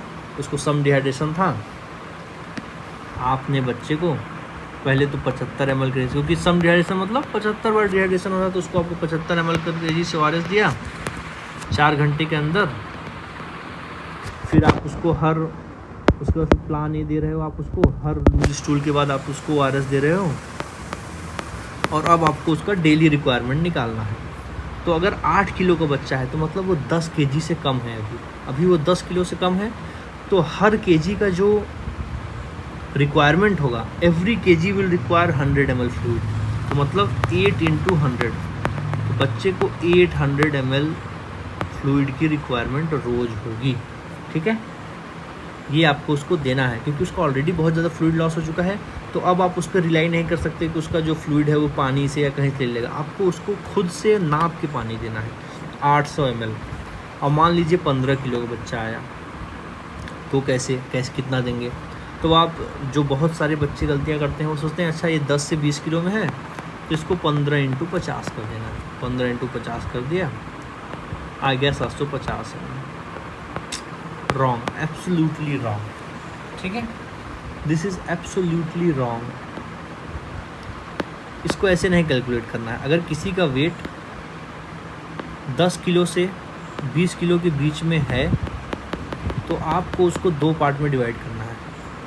एक तो पहले हो गए उसके पहले 10 किलो, ठीक है। पहले 10 किलो को 100 से मल्टीप्लाई करना है, ठीक है। कितना आ गया 1000 ml। फिर जो बचे हुए किलोज़ हैं, मतलब इस केस में कितने 5 किलो बच गया, 10 + 5 कितना होता है 15। तो 5 × 50 करेंगे तो कितना आ जाएगा 250 ml। अब इन दोनों को ऐड कर देंगे तो आ जाएगा 21, तो 1250 ml पर डे की उसकी फ्लूइड रिक्वायरमेंट है। तो हमेशा आपको वेट को तोड़ना है पहले 10 kgs में, फिर जो बचा हुआ वेट है उसको 50 से मल्टीप्लाई करना है, जो 10 kgs तक का वेट था उसको 100 से। अब मान लीजिए कोई 25 kg का बच्चा आया, तो आपने पढ़ा है कि 20 kg से बच्चा वेट ज़्यादा है तो उसको डायरेक्ट 20 ml दे देंगे। तो 25 × 20 कर लेते हैं यार, आ गया 500 ml पर डे ना। दिस इज़ ऑल्सो रॉन्ग, ठीक है। This is also wrong, this is also very wrong. ऐसे नहीं करना है। अगर आपके पास कोई 20 किलो से ऊपर का बच्चा आता है तो उसके वेट को 3 पार्ट में तोड़ना है, 3 पार्ट में डिवाइड करना है। पहले 10 kgs,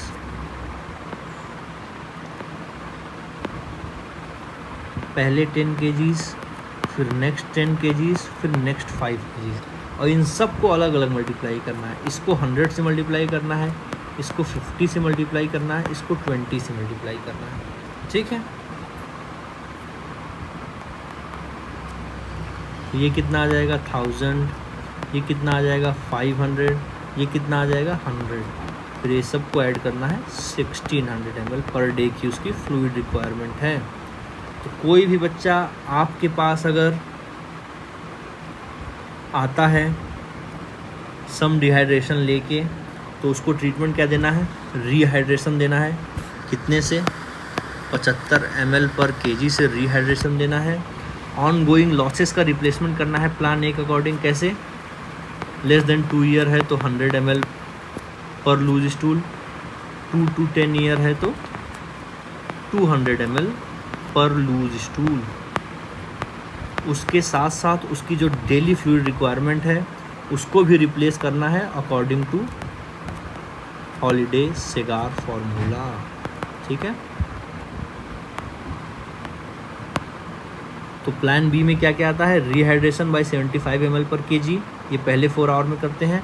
फिर जो ऑन गोइंग लॉसेज हैं, मतलब जो उसको लगातार डायरिया हो रहा है उससे जो लॉस हो रहा है, उसके लिए हर लूज स्टूल के बाद 100 ml या 200 ml depending on age fluid देना। उसके बाद फिर जो उसकी डेली फ्लूइड रिक्वायरमेंट है उसको हर्डे सेगार फार्मूला से कैलकुलेट करके उसको भी आपको बच्चे को रिप्लेस करना है। ये आपका ट्रीटमेंट हो गया ऑफ सम डिहाइड्रेशन। तो आपको सम डिहाइड्रेशन में क्या याद रखना है, बस सम डिहाइड्रेशन मतलब 75 बार डायरिया हो रहा है, 75 बार डायरिया हो रहा है तो कितने से रिहाइड्रेट करोगे, 75 ml पर kg से रिहाइड्रेट करोगे इन पहले 4 घंटों में। ठीक है, क्लियर? ये अब हम पढ़ेंगे कि what is the treatment for severe dehydration. ठीक है, मतलब सीवियर डिहाइड्रेशन का ट्रीटमेंट क्या है। ठीक है, कि अगर किसी बच्चे को सीवियर डिहाइड्रेशन है तो उसको कैसे ट्रीटमेंट देना है। So now we are going to read about severe dehydration. तो सीवियर डिहाइड्रेशन में व्हाट आई टोल्ड यू कि 100 बार डिहाइड्रेशन हो रहा है, मतलब 100 बार डायरिया हो रहा है। ठीक है, तो द की वर्ड इज 100 बार। क्या की वर्ड है इसमें, 100 बार। सम डिहाइड्रेशन में कितनी बार, 75 बार। तो उसमें ट्रीटमेंट क्या दे रहे थे, 75 ml पर kg ऑफ ORS। बट इसमें हम क्या करेंगे, इसमें हम 100 बार डायरिया हो रहा है तो इसमें हम क्या देंगे, इसमें हमें 100 ml पर kg देना है। बट सीवियर डिहाइड्रेशन में एक डिफरेंस होता है। हम जानते हैं सीवियर डिहाइड्रेशन के फीचर्स क्या होते हैं, रेस्पिरेटरी रेट बढ़ जाना, ब्रीदिंग एफर्ट्स बढ़ जाना, उसके बाद फिर आइज़ एकदम ही डीप चले जाना, एकदम ही संकन हो जाना, उसके बाद फिर कैपिलरी रिफिल टाइम बढ़ जाना, स्किन पिंच टाइम बढ़ जाना, एंड बच्चा जो है लिथार्जिक फील करने लगेगा, कैन नॉट एक्सेप्ट वाटर। तो मैं जब आपको पढ़ा रहा था WHO क्लासिफिकेशन ऑफ डिहाइड्रेशन, तब मैंने आपको पढ़ाया था कि जो ये बच्चे हैं जिनको सीवियर डिहाइड्रेशन होता है, दे ड्रिंक पुअरली, तो ये पुअर ड्रिंकर होते हैं, तो इनको हम ओरल ट्रीटमेंट नहीं दे सकते, तो इनमें हमेशा IV एक्सिस लेके ट्रीटमेंट देना है, तो इनको हमेशा IV फ्लूइड देना है। तो IV फ्लूइड में हम ORS नहीं दे सकते इसको। ठीक है, जब बच्चा आपके पास इनिशियली आता है तो उसको स्टेबलाइज़ करने के लिए हम इसको ORS नहीं दे सकते, क्योंकि उस समय बच्चा पानी पी ही नहीं रहा है, तो ORS कैसे देंगे। तो इन बच्चों को हमेशा हमें IV लगाना है, मतलब IV कैनुला लगाना है, और कितने से फ्लूइड देना है, 100 ml पर kg। कितने से फ्लूइड देना है, 100 ml पर kg, क्योंकि इसमें 100 बार डायरिया हो रहा है। तो अगर किसी को 100 बार डायरिया हो रहा है तो हम उसको 100 ml पर kg से फ्लूइड देंगे।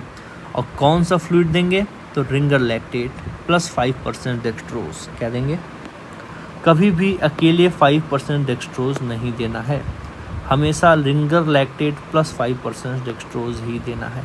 ठीक है, तो 100 ml पर kg से फ्लूइड देंगे। कितनी देर में देंगे, जैसे हमने पढ़ा सम डिहाइड्रेशन में 75 बार डायरिया हो रहा है तो 75 ml पर kg 4 घंटे में दे रहे थे। क्या यहाँ भी 4 घंटे में देंगे, नहीं। अगर बच्चे की उम्र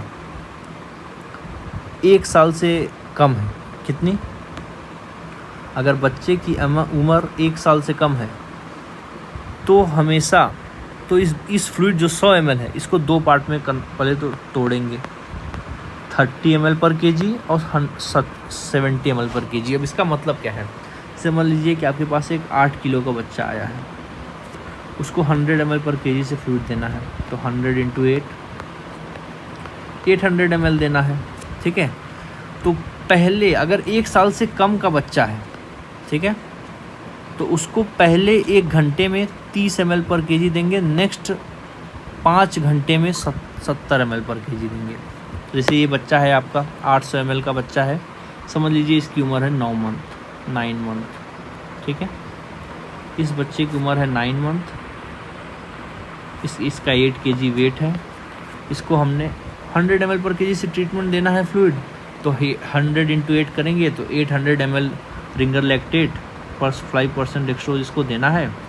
तो पहले जो 1 घंटा है उसमें 30 ml पर kg देना है। 30 ml पर kg मतलब 8 × 3 = 24, तो 240 ml पहले 1 घंटे में देंगे और नेक्स्ट 5 घंटे में देंगे 70 ml पर केजी। 70 ml पर केजी मतलब नेक्स्ट 560 ml जो है वो देंगे नेक्स्ट 5 घंटे में।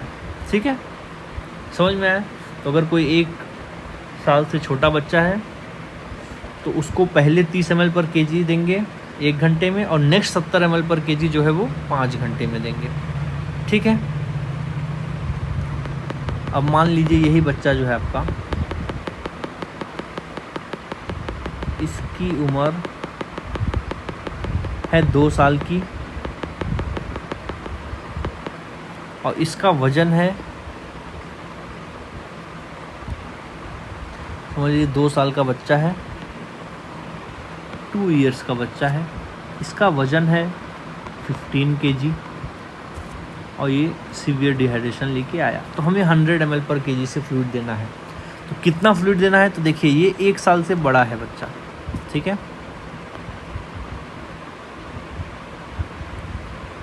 1 साल से बड़ा है बच्चा, देना हमें 100 ml पर केजी से, तो टोटल फ्लूइड कितना देना है? 1500 ml देना है। तो अब इसको क्या करेंगे, पहला जो 30 ml पर केजी है, 30 ml पर केजी इस केस में कितना हो गया? 30 × 15 450 ml। पहला 450 ml देंगे हाफ आवर में। कितना देंगे? क्योंकि देखिए बड़ा बच्चा है तो ज़्यादा फ्लूइड टॉलरेट कर सकता है, इस वजह से इसको फ्लूइड तेज़ी से दिया जा रहा है। जो उस बच्चे को 30 ml पर केजी 1 घंटे में दिया जा रहा था, जो 1 साल से छोटा है, इसको आधे घंटे में ही दे दिया जा रहा है। क्यों? क्योंकि बड़ा बच्चा ही टॉलरेट कर सकता है। ठीक है, तो पहला 450 ml 1500 में से दे देंगे इसको, कब, कितने देर में? आधे घंटे में। और नेक्स्ट जो 70 ml पर केजी है उसको कितनी देर में देंगे? तो उसको देंगे 2.5 घंटे में। कितने देर में? 2.5 घंटे में। कितना फ्लूइड? तो 15 × 7 कर लेंगे। ठीक है,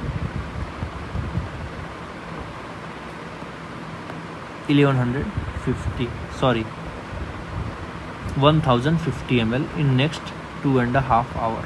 तो आप देख रहे होंगे जो यहाँ पर 30 ml पर केजी से फ्लूइड 1 घंटे में दे रहे थे, वो यहाँ आधे घंटे में दे रहे हैं। जो यहाँ पर 70 ml पर केजी से 5 घंटे में दे रहे थे, वो 2.5 घंटे में दे रहे हैं, मतलब जस्ट हाफ टाइम में, मतलब दुगुना तेज़ी से, या फिर हाँ यहाँ पर दुगुना तेज़ी से दे रहे हैं फ्लूइड।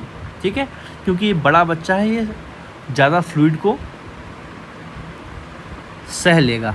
ठीक है, जबकि छोटे बच्चे को एक साथ बहुत ज़्यादा फ्लूइड देंगे तो दिक्कत हो जाएगी, इस वजह से यहाँ पर इस तरीके से दिया जाता है। ठीक है, अब मैं आपको एक क्वेश्चन डालता हूँ, अब आप वो सॉल्व करिए और बताइए कि इस बच्चे को कितना फ्लूइड देंगे। ठीक है, समझ लीजिए कि आपके पास एक 13 मंथ का लड़का आया। कितने मंथ का? 13 मंथ का बॉय है, 13 मंथ का बॉय है जिसका वेट है 4.5 kg।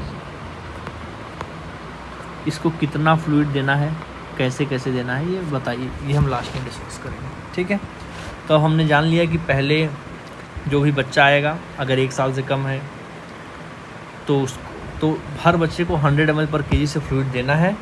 अगर 1 साल से कम है तो पहले 30 ml 1 घंटे में देने हैं, और अगर 1 साल से ज़्यादा है तो पहले 30 ml 30 मिनट में देने हैं, 30 ml पर केजी। ठीक है, और अगर 1 साल से कम है तो जो नेक्स्ट 70 ml है, 70 ml पर केजी वो 5 घंटे में देने हैं, और अगर 1 साल से ज़्यादा है तो नेक्स्ट 70 ml पर केजी 2.5 घंटे में देने हैं।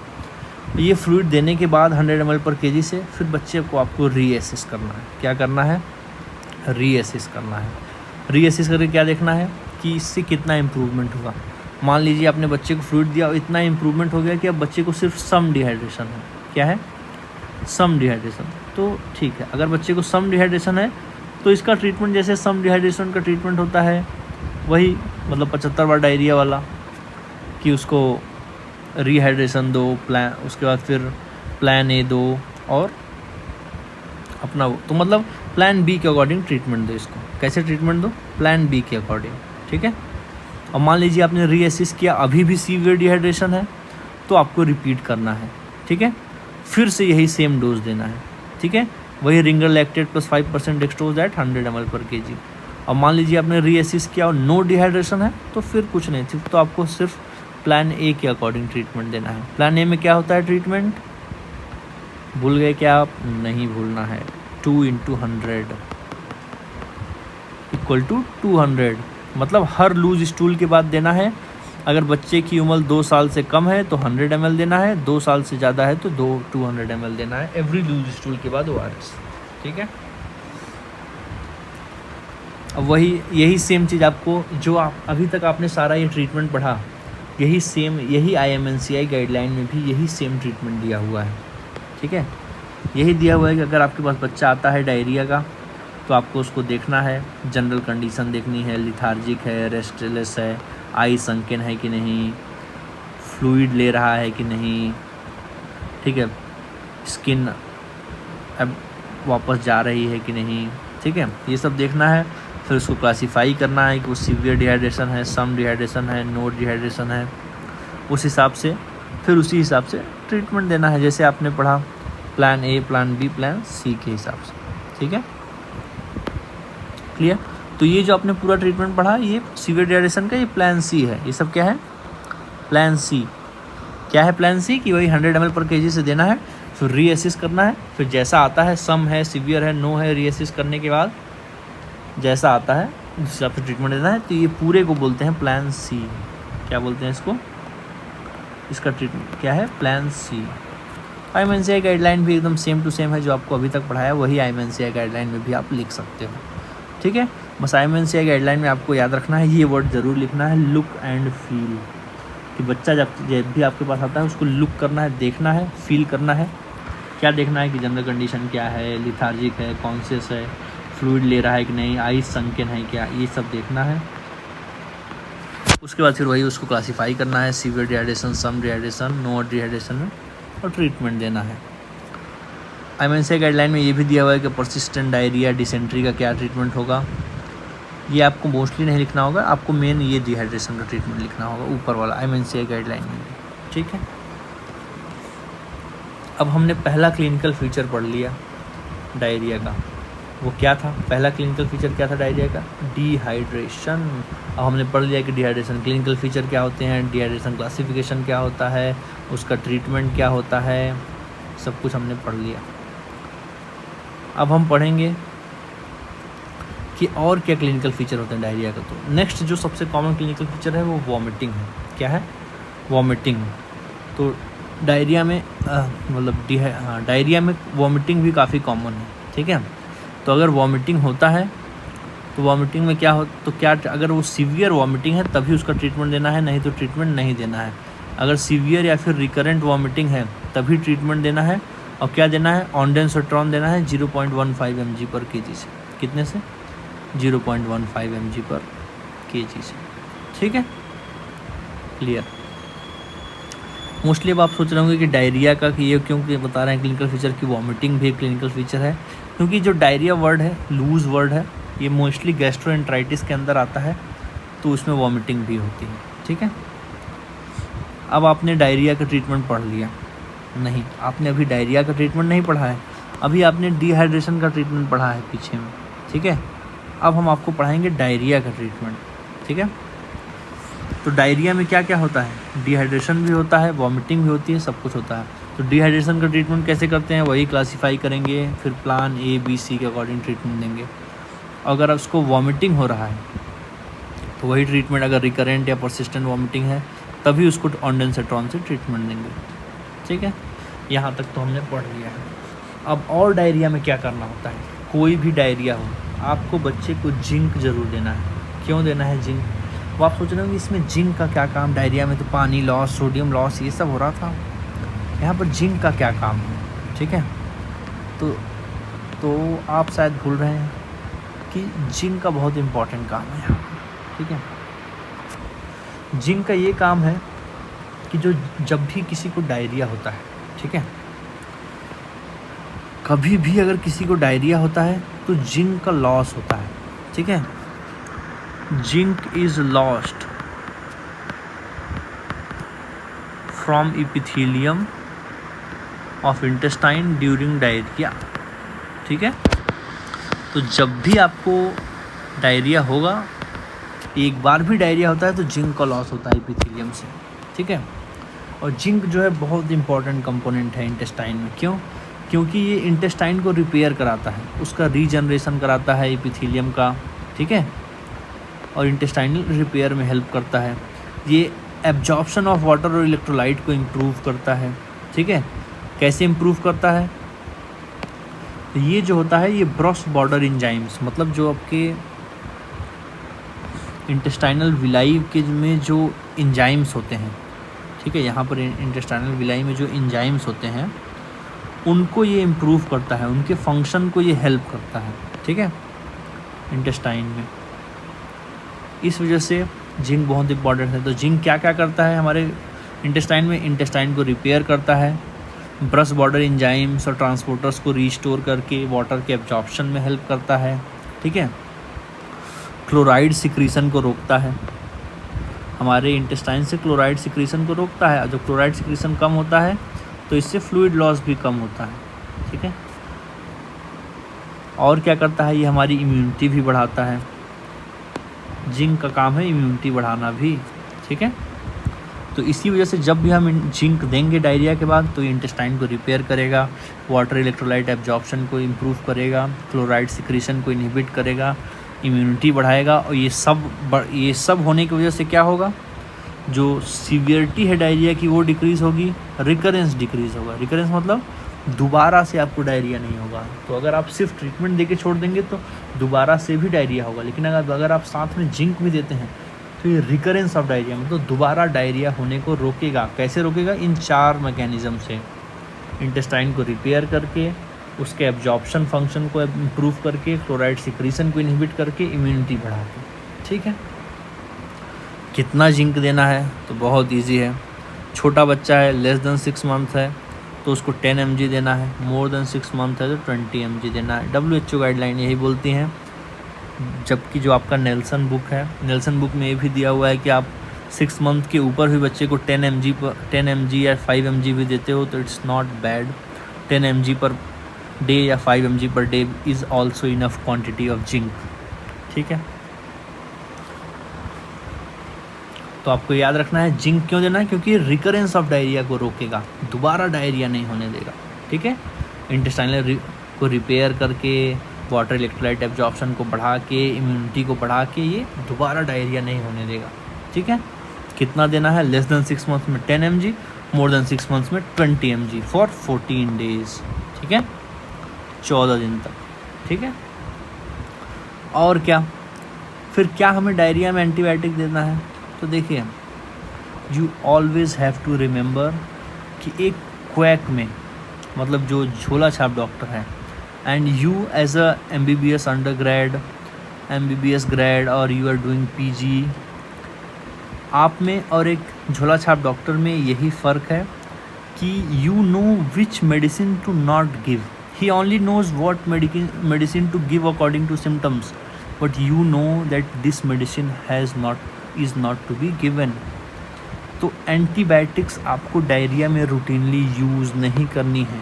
ठीक है, ओनली इंडिकेटेड तभी देना है अगर कोई स्पेसिफिक बैक्टीरिया या प्रोटोजोआ ग्रो करता है। कब देना है?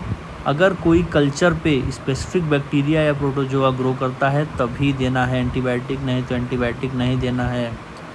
और कल्चर भी तभी कराना है जब मैंने आपको ऊपर बताया था जब कॉलरा के सिम्टम हो, डिसेंट्री के सिम्टम हो तब। ठीक है, तो antibiotics should not be routinely used. Antibiotics should not be routinely used. ठीक है,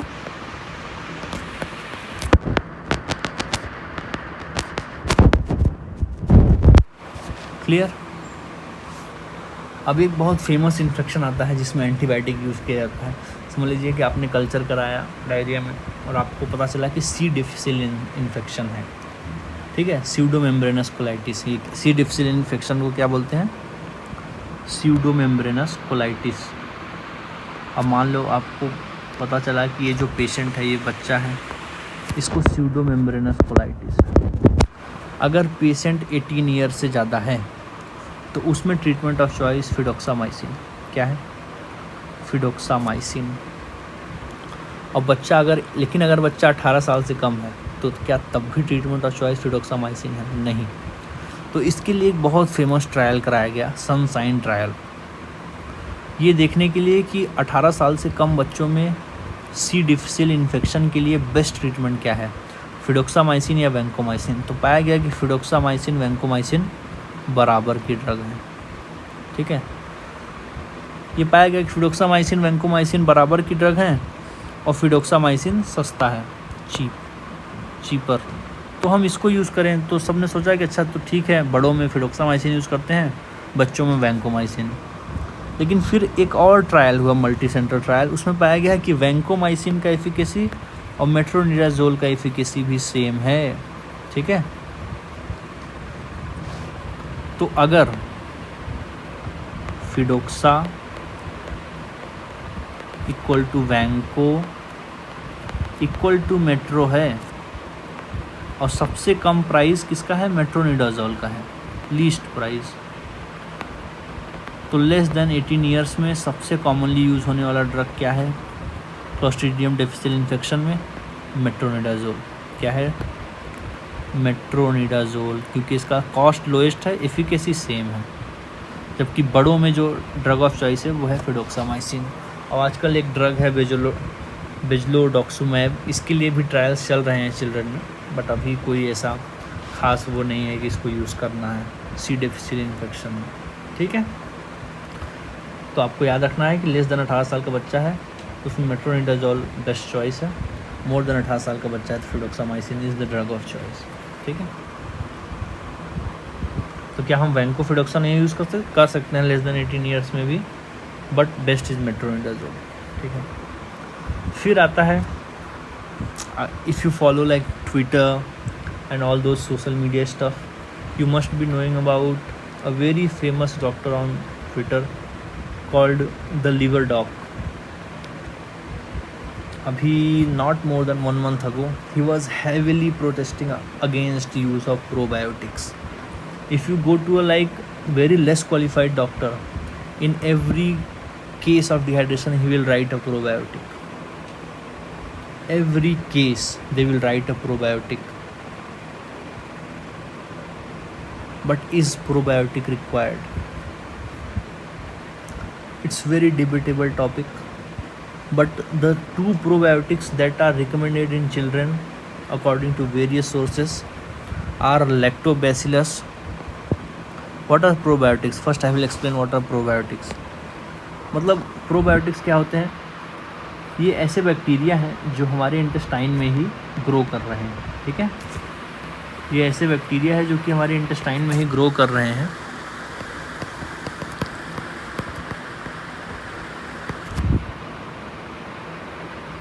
ग्रो करते हैं। ठीक है, ये बैक्टीरिया हमारे इंटेस्टाइन में ही ग्रो करते हैं, बट डिहाइड्रेशन की वजह से ये वॉश आउट हो जाते हैं।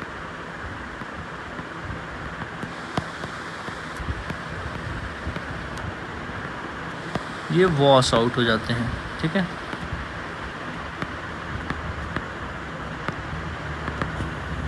तो हम इनको फिर बाहर से देते हैं, तो उसको बोला जाता है प्रोबायोटिक। मतलब जो हमारे अंदर के बैक्टीरिया थे जो कि डिहाइड्रेशन की वजह से डायरिया में वॉश आउट हो गए, उनको अगर हम बाहर से देते हैं तो उसी को प्रोबायोटिक बोला जाता है।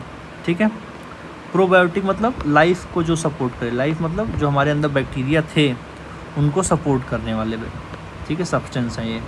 तो जो 2 प्रोबायोटिक रिकमेंडेड हैं चिल्ड्रन में, बहुत डिबेटेबल टॉपिक है ये, वो हैं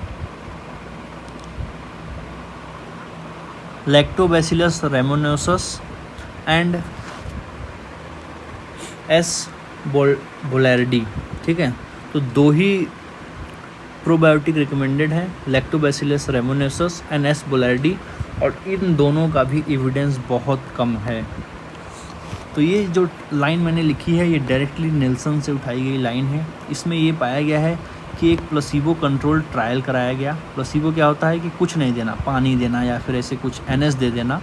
तो अगर हम किसी आदमी को जिसको डायरिया हुआ है उसको कुछ न दें एंड मान लो 10 लोगों को कुछ न दें और 10 लोगों को लैक्टोबैसिलस दें, तो इन दोनों के बीच में जो डिफरेंस है वो कोई डिफरेंस नहीं है, ठीक है। Fail to reduce clinical severity score, ठीक है। तो कितना सही है ये देना, ये हम बता नहीं सकते। तो लैक्टोबैसिलस रेमोनोसस, एस बुलार्डी, यही दो ऐसे प्रोबायोटिक हैं जो कि रिकमेंडेड है, बट इनको भी देना चाहिए या नहीं देना चाहिए is a very highly debatable and topic, ठीक है। फिर है क्या, आप सोचोगे कि अरे now I am going to tell you कि अगर आप सोच रहे हो कि should we use anti motility agent. Anti motility agent मतलब ऐसे एजेंट जिससे कि इंटेस्टाइन की मूवमेंट डिक्रीज़ हो जाए। क्या डिक्रीज़ हो जाए? इंटेस्टाइन में मूवमेंट डिक्रीज़ हो जाए। जैसे कि आदमी को डायरिया हो रहा है तो आप ऐसी ड्रग दे दो जिससे कि मूवमेंट ही रुक जाए तो डायरिया नहीं होगा। बट नहीं, हमें ऐसा कभी नहीं करना है। क्यों? क्योंकि अगर हम एंटी मोटिलिटी एजेंट देते हैं, जैसे कि सबने पढ़ा होगा फार्मा में लोपिरामाइड एक एंटी मोटिलिटी एजेंट, ठीक है। ये सब ओपियोइड रिसेप्टर्स पे काम करते हैं, ठीक है।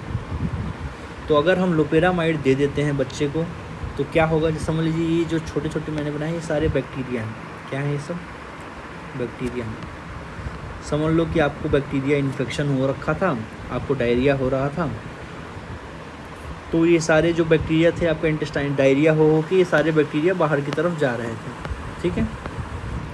लेकिन अगर आप एंटी मोटिलिटी एजेंट दे देते हैं तो डायरिया तो रुक जाएगा, लेकिन ये जो बैक्टीरिया है, बैक्टीरिया भी सारा एक ही जगह रुक जाएगा, एक ही जगह रुकेगा तो हैवी इन्फेक्शन कॉज करा देगा। क्या कराएगा? एक ही जगह रुक के हैवी इन्फेक्शन इन इंटेस्टाइन करा देगा। और जब ये हैवी इन्फेक्शन होगा तो ये धीरे धीरे सेप्सिस भी हो सकता है, और सेप्सिस से फिर आप जो बच्चा है वो सेप्टिक शॉक में भी जा सकता है। इस वजह से कभी भी डायरिया के केसेस में एंटी मोटिलिटी एजेंट्स का यूज़ नहीं करना है। फिर आजकल कुछ नई ड्रग्स आई हैं जो कि as all of you know I work in AIIMS Raipur as a JR right now, ठीक है। I am doing my MD paediatrics from there. So हमने कीमो पेशेंट में जो ऑब्जर्व किया है कि एक ड्रग आती है रेसिकेडोट्रिल, ये एंटी सिक्रीटरी एजेंट है, मतलब ये इंटेस्टाइनल सिक्रीशंस को कम करती है। कीमो पेशेंट्स में ये ड्रग बहुत इफ़ेक्टिवली काम करती है। तो अब आपकी ये घई में भी आ गया है ये ड्रग रेसिकेडोट्रिल। ये एक एंजाइम होता है इनकैफिलिनेज, ये इनकैफिलिनेज इनहिबिटर है। रेसिकेडोट्रिल क्या है? इनकैफिलिनेज इनहिबिटर है, ठीक है। तो अगर किसी को कोई मान लीजिए रेसिकेडोट्रिल लेता है, माउथ से आप रेसिकेडोट्रिल लेते हो तो ये इंटेस्टाइन में जाके एक्टिव फॉर्म में कन्वर्ट होता है थायोरफैन। कौन सा एक्टिव फॉर्म? थायोरफैन। थायोरफैन में कन्वर्ट होता है, इनकैफिलिनेज को ब्लॉक करता है। किसको ब्लॉक करता है? इनकैफिलिनेज एंजाइम को। जब इनकैफिलिनेज को ब्लॉक करता है तो इनकैफिलिन बढ़ता है बॉडी में। क्या बढ़ता है? इनकैफिलिन। क्योंकि इनकैफिलिनेज का काम क्या होता है? इनकैफिलिन को ब्रेक डाउन करना। जैसे इनकैफिलिन है तो इसका ब्रेक डाउन हो जाता है, ब्रेक डाउन प्रोडक्ट, इसका ब्रेक डाउन करना किसका काम है? इनकैफिलिनेज का, ठीक है। और ये ड्रग जो है आपकी ये इनकैफिलिनेज को ब्लॉक कर दे रही है। जब इनकैफिलिनेज ब्लॉक हो रहा है तो इनकैफिलिन बढ़ेगा, और जब इनकैफिलिन बढ़ेगा तो जैसे इनकैफिलिन बढ़ता है तो इंटेस्टाइन पे जाके काम करता है और CAMP को डिक्रीज़ करता है। CAMP डिक्रीज़ होने से क्या होता है? वाटर और सॉल्ट का लॉस जो है हमारे बॉडी से, सिक्रीशन जो है हमारे इंटेस्टाइन में वाटर और सॉल्ट का कम हो जाता है, ठीक है। Less water and salt is being secreted into the gut. Gut मतलब इंटेस्टाइन, ठीक है। क्लियर? तो ये ड्रग काफ़ी इफ़ेक्टिव आजकल पाई गई है और ये ड्रग को काफ़ी यूज़ किया जा रहा है इन कीमो पेशेंट्स, ठीक है। तो ये टोटल आपने अभी तक ट्रीटमेंट पढ़ लिया, पूरा आपको मैंने डायरिया पढ़ा दिया। अब एक टॉपिक इसमें बस जो टॉपिक बचता है जो आपकी एग्ज़ाम में आता है, ये मोस्टली यही डायरिया आता है, एक्यूट डायरिया। ये अभी तक जो आपने ट्रीटमेंट पढ़ा है सब कुछ एक्यूट डायरिया का ट्रीटमेंट था। आपने पढ़ा कि एक्यूट डायरिया क्या होता है, उसके क्लिनिकल फीचर क्या हैं। डिहाइड्रेशन है, डिहाइड्रेशन में सोडियम का लॉस होता है ECF से, और वाटर का लॉस होता है। फिर हम इसको 3 पार्ट, इसको 3 टाइप में क्लासीफाई करते हैं, minimal dehydration, some dehydration, severe dehydration. सम मतलब 75 बार डायरिया, सीवियर मतलब 100 बार डायरिया। नो डिहाइड्रेशन में प्लान ए से ट्रीटमेंट देते हैं। सम डिहाइड्रेशन में 75 बार डायरिया हो रहा है तो प्लान बी से 75 ml पर kg से ट्रीटमेंट देते हैं। सीवियर डिहाइड्रेशन में प्लान सी से ट्रीटमेंट देते हैं। 100 बार डायरिया हो रहा है तो 100 ml पर kg से ट्रीटमेंट देते हैं। ठीक है, और क्या डायरिया में ट्रीटमेंट देते हैं? एक तो डिहाइड्रेशन को ट्रीट करते हैं, फिर अगर वॉमिटिंग हो रही है तो वॉमिटिंग को ट्रीट करते हैं, ऑन्डेंसेट्रॉन देते हैं, जिंक देते हैं। जिंक क्या करता है? रिकरेंस को रोकता है, इंटेस्टाइन को रिपेयर करके, क्लोराइड के सिक्रीशन को इनिबिट करके, इम्यूनिटी को बढ़ा के रिकरेंस रोकता है। फिर हम एंटीबायोटिक देते हैं। एंटीबायोटिक तभी देते हैं अगर कोई बैक्टीरिया कल्चर में ग्रो करता है तो। प्रोबायोटिक काफ़ी डिबेटेबल है, देना है या नहीं देना है। अगर देना है तो लैक्टोबैसिलस रेमिनोसस और एस बोलेरिटी ही देना है। एंटी मोटिलिटी एजेंट कभी नहीं यूज़ करना है, क्योंकि इससे इंटेस्टाइन से जो बैक्टीरिया है वो बाहर नहीं जा पाएंगे, सारे एक जगह इकट्ठा होकर सेप्सिस करा देंगे, सेप्टिक शॉक करा देंगे। एंटी सिक्रेटरी एजेंट बहुत यूज़फुल हैं, ये नई ड्रग्स हैं, आपके घई में भी आ गया है कि इनको यूज़ करना है, तो रेसिकेडोड्रिल है जिसको यूज़ कर सकते हैं। ठीक है, ये टोटल हो गया आपका diarrhoea. I hope you like this lecture. अगर आपको ऐसे और लेक्चर चाहिए तो कमेंट, और अगर आपको इस लेक्चर में कोई कमी दिखती है तो that also comment. I will try to improve surely on this, and you know that this is a 50% topic. This is a must know topic for pediatric university exams.